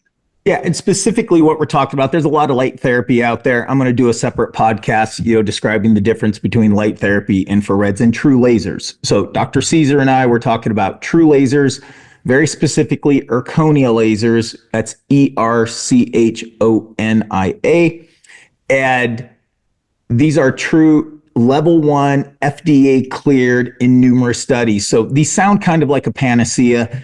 A little bit they are. It's still no substitute for eating, stretching, strengthening, healthy lifestyle. But every cell in your body has mitochondria. So I'm going to talk to the audience that's not familiar with this and hopefully even other practitioners that aren't. So every cell in your body has mitochondria. The mitochondria makes energy that cell or tissue or organ system needs. Every single cell in your body has mitochondria except mature red blood cells right before they recirculate. A red blood cell lives about 120 days, is what's the medical textbooks. And so that being said, mitochondria is a big deal. So your mitochondria health is huge. And of course, we could talk about that specifically from a very multidimensional part, but lasers are fascinating. So these things do, and it's not just for energy medicine. Dr. César is super advanced, but if you're the standard milquetoast podiatrist, how could you not have one of these? Because they're FDA cleared specifically for plantar fasciitis. And there's so many actions you could stretch and strengthen while you do them, but you literally, when they do the studies, you lie face up, face down, you hire a one-armed blind monkey to hit the start button, and nobody knows who got the real treatment, who got the sham treatment. And it's incredible to see what these do. And there's so much scientific research. There's so much physiology, fact that we know about these things. And so it's just so fascinating. And to your point too, so even if you primarily orthopedic, physical therapists, these are FDA cleared for chronic neck and shoulder pain. They got FDA clearance for chronic low back pain. Once you get those things together, they have a whole FDA clearance for toes to nose neuromusculoskeletal pain, which it's not just those symptom driven. It's literally any neuromusculoskeletal FDA clearance, toes to nose. And it's that foundation of mitochondria where a photon is an electron donor. That photon goes into the body. It donates the electron. The electron ultimately goes through the electron transport system. The more effective you can get electrons through the electron transport system, the more effective you make ATP. Now, it is true. It's amazing what you can see. Now, that's what happens with proper diet is you break down food to make ATP through the Krebs cycle and the electron transport system. This is not a substitute for eating, but it is amazing when cells are sick how this increases the efficiency and literally it's like blown breakers in the body, and you could just turn them on because at a cellular level I'll even say cellular level concussions, but I just tell people it's like your cells we're going in there and we're hitting the breaker box switch. The breaker just blew because you overloaded the switch, physical, chemical, and emotional. We hit that, turns back on. There's so many techniques that we teach and you're aware of because you've been to all the seminars we've done with them. And that is just so fascinating how you're bringing this in. And then lasers for a long time, there's so many studies being done with lasers in the brain, currently not an FDA clearance, but overwhelming for those of us who use them off label, but still legal to do those things. So much research on the brain, and you being an expert, as you've already discussed, you're also using these lasers. You're 100% aware of all the neuromusculoskeletal benefits, but yet the benefits to the brain. So how are you yet, implementing, or where do you see the entire psilocybin science and of healthcare going? And that's a big jump for a lot of people already. But we're like, look, if that's a big jump for you, and if lasers are a big jump for you, you're just 30 years behind minimum. So, well, I'll give you credit. You're 20 years behind. I'll be nice to those people. You're 20 years behind. Okay. And the FDA clearances started in 2002. So that's how far you're behind on this. And to get an FDA clearance didn't happen overnight. These things were used successfully for years before that. You're not even in the game. So with this though, I'm going to let you, how you're doing it, now, but then ultimately where you're like, this is where everything's going to go. Because there is so much science and research with this. There's so much science and research with psilocybin and just the brain in general, but they got to bring it together. It's going to be. Yes. So just added part. So outside of these handheld lasers, there's some that come with stands and are a little bit mobile. And then there's also one that I use in my obesity practice, and that's called the Emerald. And the Emerald is a low-level green laser that is specific for disrupting the fat cells. And the beautiful thing about that is that it's a holistic approach to weight loss. What that means to me is that I treasure fat cells. They are part of our intelligence. They're part of our healthiness. They're part of our protective system. In other words, there's a reason why we have them. So obesity is a sick fat cell disease. That means that the fat cells are ill, they're sick. So the intention is not to kill them because they're sick, but to help them get better.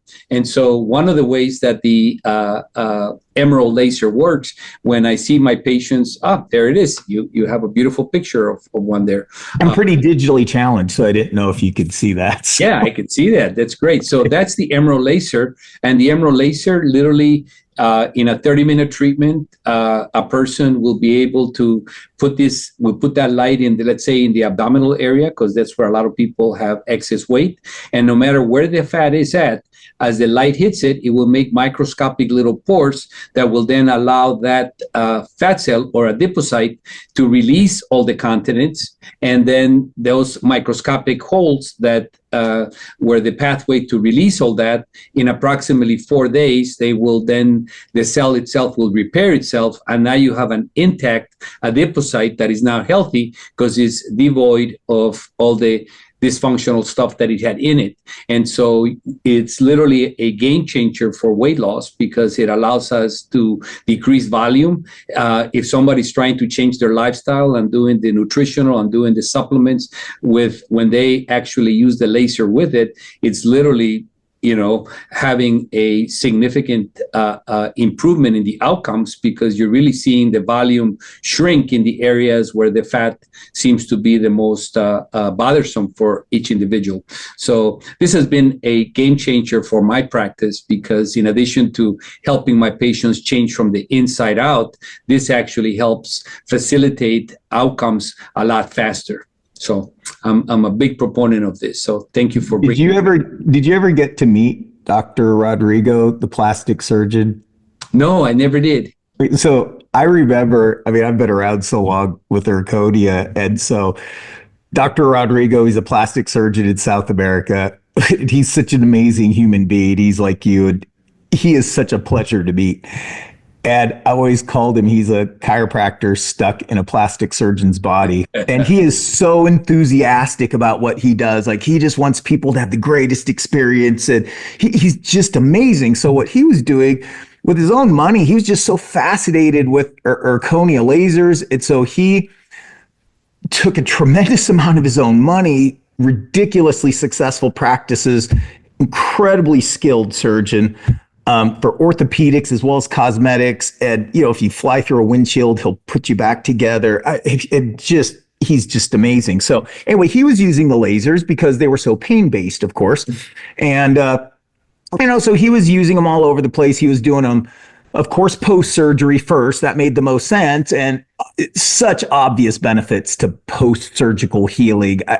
Night and day difference. So then Rodrigo's like, okay, what would happen if we laser during or pre-surgery? And he's the one that found out irrefutably if you laser the people before surgery, you load the cells with that energy, there is nothing you can do to get that immediate healing benefit from the acute phases. Like, it is paramount. And Urconia did an amazing study in 2001 through the American Academy of Cosmetic Surgeons, because early on with what you're saying, they had a FDA clearance with assistance in liposuction. And then later on, they proved that the lasers worked without liposuction as far as removing fat in the body, but there's no downtime, there's no surgery. So Rodrigo was at the forefront of all this. And so first he did it for wound healing and tissue regeneration.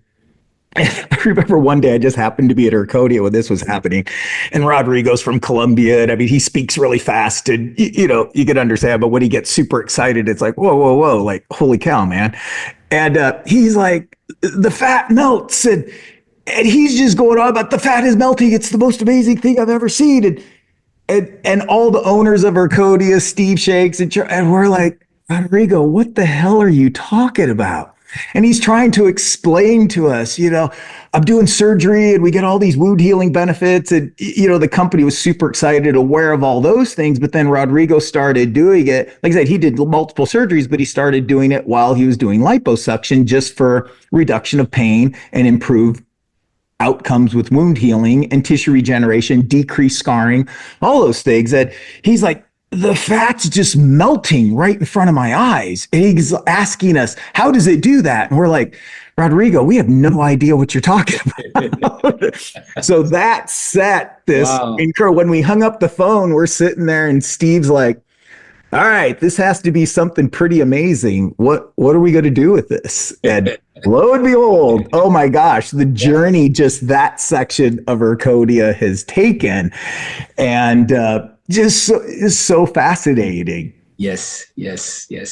So we're blessed to be in this world and to have access to all these wonderful possibilities to allow our bodies to heal and repair. So it's wonderful. Yeah. Now, do you laser brains a lot in your practice? Again, that's a very, very common use. So I'm stepping into that a little bit more now. So I'm beginning to definitely laser. Of course, I start with my own brain. Yes. I think that's we start with the N1 perspective, right? So I've been doing that. I just acquired this one. So this one is this is the GVL,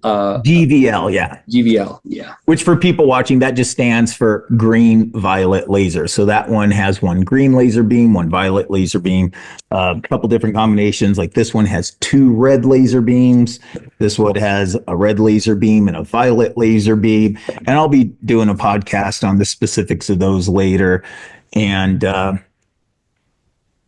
well, this has been great. And I'm not saying it's over, but we've been going for a good. So I like to just bring attention just for the audience. So we talked about psilocybin, and then just want to bring attention to the possibility of using psilocybin in microdoses, right? Yeah. Right. Because for microdoses, I mean, there's still need to understand what you're doing. But it's a whole different experience because. So we're not rushed. So let's really talk about that, because I just heard you speak a couple weeks ago or whenever that was. That was a fantastic 1-hour lecture where you almost started with this. Yes. And so you're not rushed. So this is important. So take it away. So with microdosing, you're not going to be in a trip. So it's not like you're not going to be able to drive. It's not like you're not going to be able to function at work. It's not like you're not going to be able to function at home. So literally, it doesn't have the hallucinogenic aspects of it, or that you begin to see different colors, or you begin to see different depths, and so microdosing is literally, if you're thinking in terms of a mid dose, you're talking about 10 milligrams, 2.5 milligrams to 10 milligrams. A microdose is less than 2.5 milligrams, and it can start as low as 0.1. So microdosing is very, very minute amounts of actual psilocybin. And the benefits for that would be for individuals that are not necessarily taking SSRIs or NSRIs or antidepressants, because if you take microdosing when you're under the influence of antidepressants, it's going to blunt the effect, and you're not going to feel anything because it's basically blocking it from doing that. So a person does need to taper off, probably be off of them for at least a good month if they have the ability to do so. And of course, they'll have to talk to their doctor and whoever's guiding them to do it right. But in general, you would then you would be doing microdosing for the benefits of improving your creativity, helping you become more focused. So I'm beginning to introduce it a little bit more now into my weight management patients, because a lot of those patients have a hard time getting themselves up to do the work of the exercise, to do the work of the right eating, motivating themselves. So it helps you increase your motivation. It helps increase your creativity. It helps improve your mood. It helps you feel more. It helps normalize you. Yes, it almost normalizes. Yes. And the way that you would do that is there's different regimens, but typically when you do microdosing, you're not going to be in a microdose for the next year or two. It's not like a multivitamin. You're going to do it for maybe an average of 8 weeks on, 4 weeks off. That's one cycle. And then when you do it for those 8 weeks, you normally would do it for like 2 or 3 days in a row, and then take 2 days off.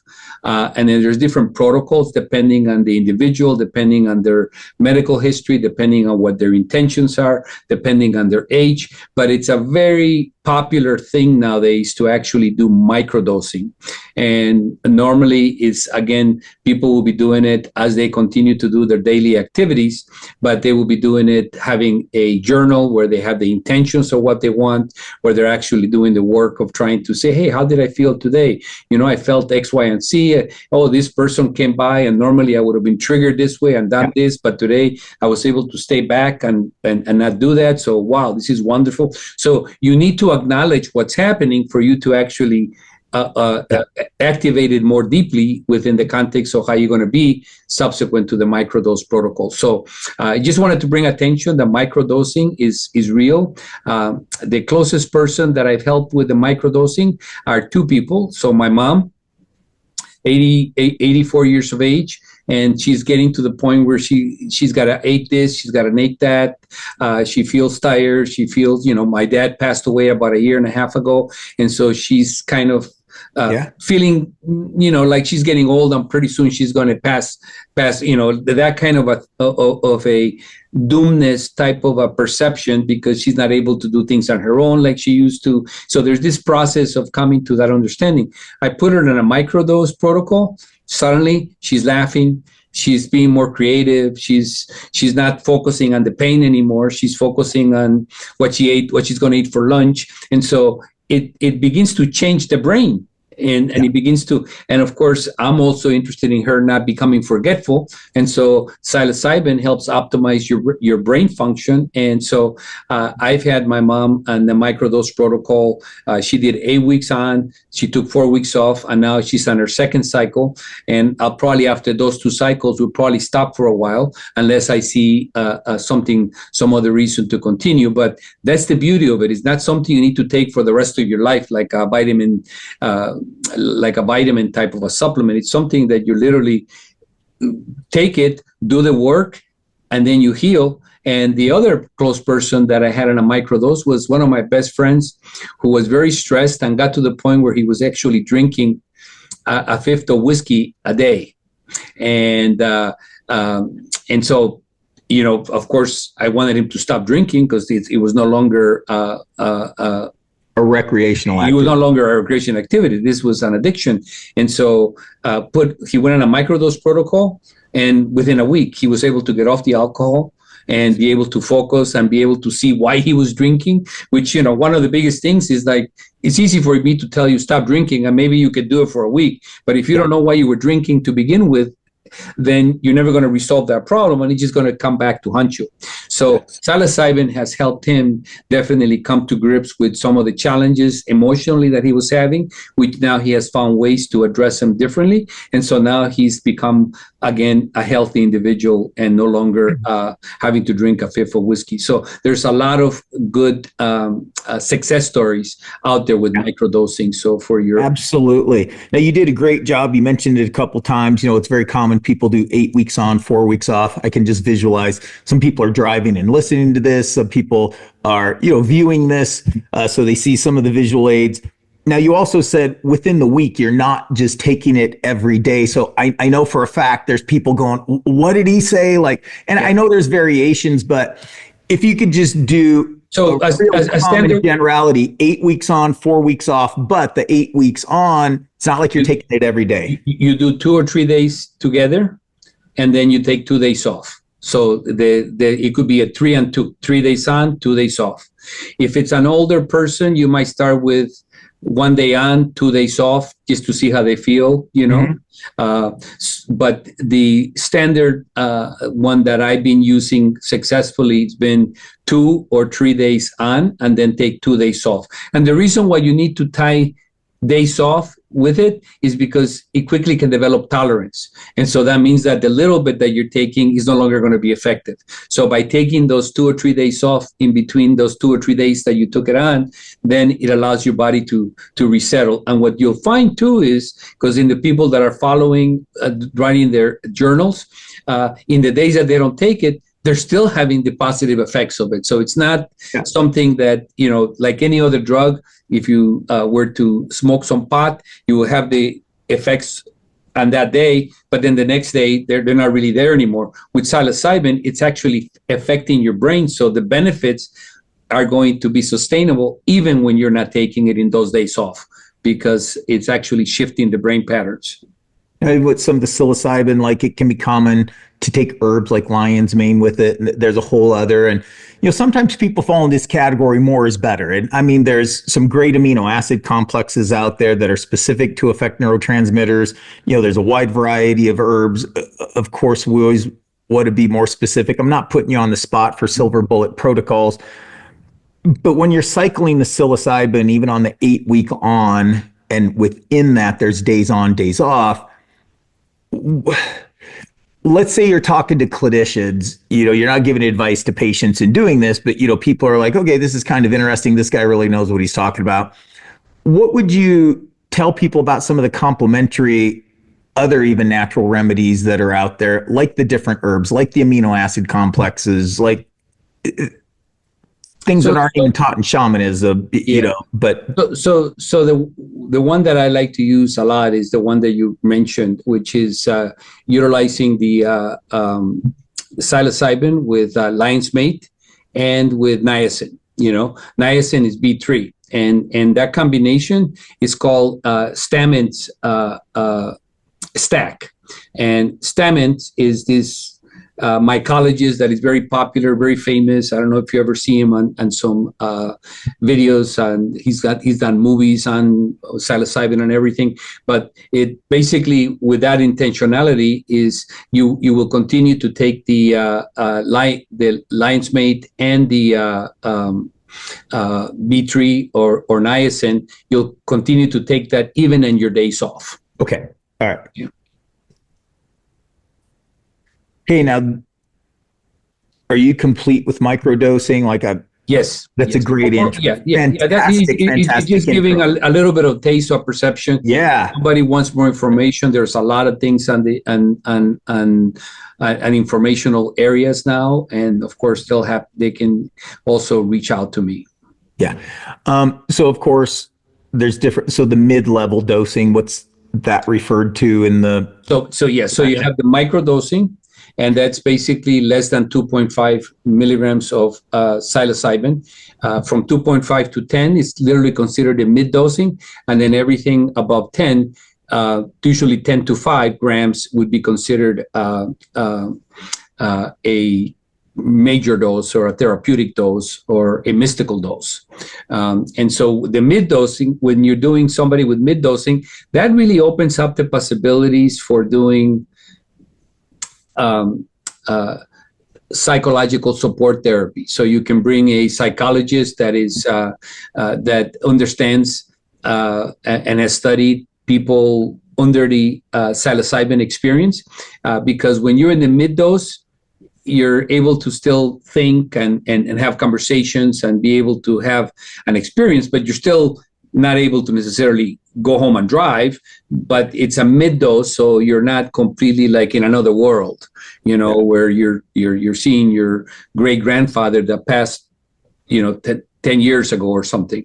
So in these circumstances, it really allows itself for couples therapy, for having talk therapy. So you can have a psychologist involved you have the guide that's doing the actual guidance for the psilocybin. And then you have the psychologist that's actually integrating some actual good therapy to resolve marital issues, relationship issues, challenges with, so that's kind of like a good example for a mid dose. Great example. Now, is that legal in all 50 states? No. So the only states that psilocybin is actually legal is in Oregon and in Colorado. Now, of those two states, the Oregon tends to have a significant amount of prerequisites.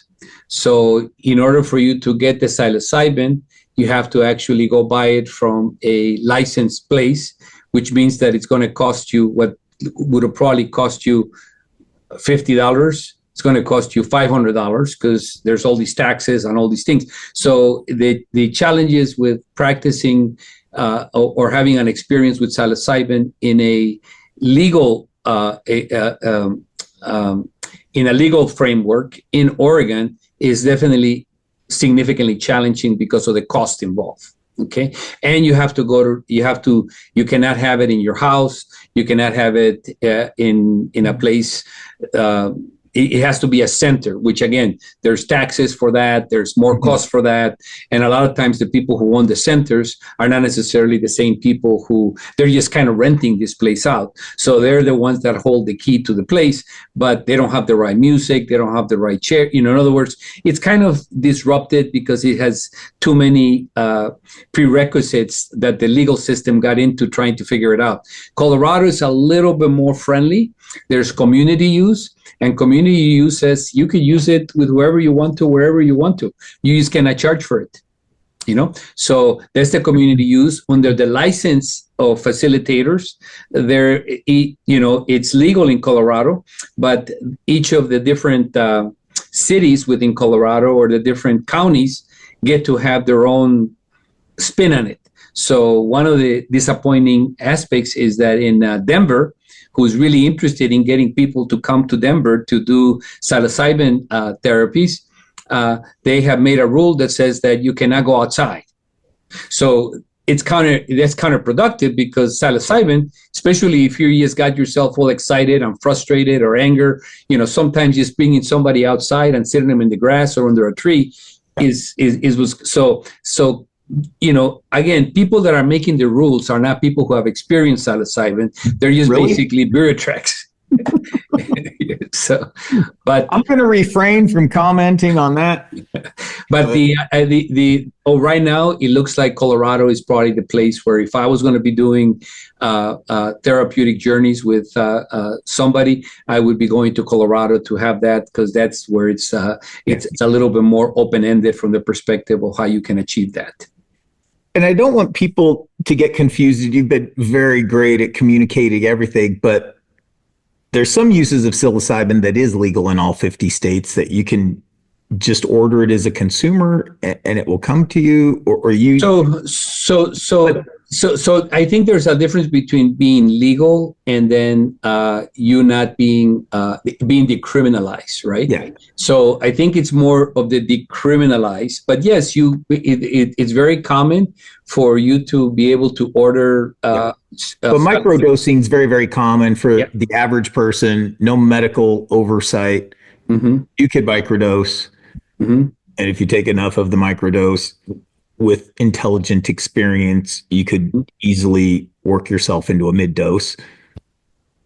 Yeah, and I don't want to push the envelope here, but I just want to make sure the listeners. I mean, you remember that people are doing psilocybin without the legal system. They've been doing it Wow. And there's underground psilocybin. There's retreats where psilocybin is big. I think there's a psilocybin retreat every year that's been going on in Aspen. And so there's a lot of. I think another one is Telluride. Is known for once a year people gather over there and they have a psilocybin experience type of a things. And so there's a lot of places that already have been doing it, but it hadn't been legalized. The only place is legalized is Colorado, but a lot of places are becoming decriminalized. So that means that you could have it and no one's going to come after you or put you in jail for that, but you cannot legally be selling it. So a lot of the people that are in the production of it are doing it underground, but the system has not caught up to be able to try to stop that, because it's almost impossible. People can grow it in their own home, in their own yard. But hopefully, again, as we have heard, and I know RFK Jr., he's completely, I've heard him talk about, he's fully aware of the benefits of people, and mental health is a big, huge deal. And we got to improve that. There's a lot of things that need to be improved. I mean, yes, we got to get rid of the toxins. We got to get rid of, we got to improve farming methods, but there are already fantastic farming methods out there. We just got to change commercialized farming to improve at whatever level. But encourage people. It's like in everybody's backyard with some effort, and expand your backyard. Everybody's got organic farmers going on, so you can find these things. It's not invisible. We want to empower the small farmers. On top of that, though, as we get into this is so important. And he has brought attention to this because, you're going to help people by, of course, eating better, exercise, like real exercise, not you think you're exercising. But real exercise in terms of how that does help brain aspects. But again, it's nice having somebody finally that lives it, who's in charge of the health services. It's a broken, corrupt system. It's not like he gets to wave a magic wand and all of a sudden everybody just follows his orders. It's a sick, disgusting, broke system. Support these people. They're really trying to help. And this is one of the topics. So I know it's new to everything, but it has been addressed. It's super important. Mental health. There's a big jump that can be done in it. And there's a lot of great work being done out there. Like, make no mistake, it's not like the world is not going to exist if it doesn't explode and everybody has access to it right away. But this is the next big jump in terms of, it's been so misunderstood. It's been so censorized. And when you hear, gosh, I don't even live in this world completely. I mean, I've heard literally hundreds of amazing people that were in dark places, and they will tell you their story and how much work and how hard they've tried. And of course, that does help a lot of people just going through the process. Start with food, eating better, journal, have a therapist. All those things are super important. Jump into the NET and the self-hypnosis, or get a hypnotherapist and all those things. But this is, would you hear people that just because of the severity of their traumas, and these are not weak constitutional people, they've done all that. They've done it for 10 years, 15 years. They're just hanging on by a thread, not committing suicide. And they get with this and they're just like, I'm normal. Like, I am normal. And that is amazing. And it's not a one and done miracle. Like, it's fairly consistent, especially the people that have done a lot of work on themselves prior to it, and they're still in that super dark place. It's not a miracle. It's it's like, that's what's supposed to happen. And so the role that I play within the context of that therapy is, first and foremost, I don't handle the product for my patients or for my client. In other words, people are going to get it where they're going to get it. And my role is to decrease harm and to educate and to help make sure that they eventually have good outcomes from the experience that someone has decided that they're going to have because of whatever circumstances that they find for themselves, that's what they're calling them. So that's where a certified guy can come in to decrease risk, to make sure that they're prepared adequately to have a good journey. And then subsequent to that journey, that they have the ability to integrate some of those aspects from a person that's been educated on harm reduction to be, and more importantly, it's also person person specific. In other words, it's not my opinion. If you were to have a journey, a major journey, and there was this dark monster that was following you, it is not for me to tell you what that means. Mm-hmm. It is for you to ask yourself what it means. Mm-hmm. And so it becomes a very much personalized. So a guide who's certified understands that it is not about me telling you, oh, that's probably your grandfather that's coming to ask you this, or that means you have some entity that entered you. We have to put you in water and sing whatever, I mean, because there's a lot of disruption in our society with people who are basically imprinting in others their belief system. And when you are under a psilocybin experience, you are very vulnerable. And so that's why you need a guide that can actually protect you, can make sure that they're decreasing the harm and that they're protecting the integrity of this is your journey. And the answers that you're seeking are within you. Yeah. So and that guide provides empowerment, not vulnerability. And so that same opening up of the consciousness, it's not even just opening up the brain, even though that's very physical, able to measure remarkably the changes that happen with the technology that we have. So very exciting. Well, thank you. Thank you. It's been a great chat with you, and really appreciate it. And I'm honored to be with you. Well, obviously we'll be keeping in touch. We got a lot of other things in common and things we've talked about, in accord. We'd love to have you on again. Obviously things are going to progress and change. You're very into this industry. So as things change, maybe politically, it has got to start at a local level. So, everything, some people wait for it to the top and trickle down, and things are different now. There is going to be some change, but give those people a break, so I don't know, and maybe you don't know at this point, but definitely we want to keep the antennas up. If anybody else out there, whether you contact Dr. César, we're going to have his information at the end of the show here. You'll be able to reach him, reach his clinics, make appointments for hormone therapy, weight loss, everything he's mentioned. And to your point, you do have multiple clinics. So I'm going to call it your holistic anti-aging weight loss clinic. And then you have a shamanic center on the side. Yes. So we're going to post both of those contact informations of that, but keep me in the loop, because we want to keep the audience informed in terms of as laws are changing, as it expands, as it becomes more recognized as it should. And there's just a lot more voices out there right now that are promoting these things. So it's the power of the people and how we can collectively move this forward. I mean, today, before we started the podcast, I received one of my friends forwarded me a little video from Oprah. Oprah, in her talk show now, is talking about psilocybin. She says, for the last 14 years, I always thought that it was this and it was that, but now all this information's coming. And so she's actually, bringing attention to psilocybin and the benefits for mental health.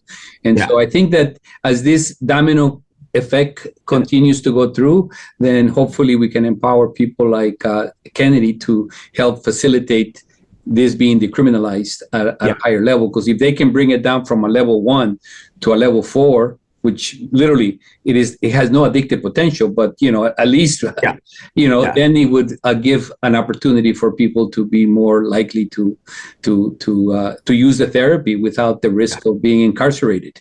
And to seek qualified therapists. And hopefully when it gets to that point, you're teaching the seminars and you're bringing your profession along the right way. You're sharing your amazing journey, and that's where your soul's going to be taken.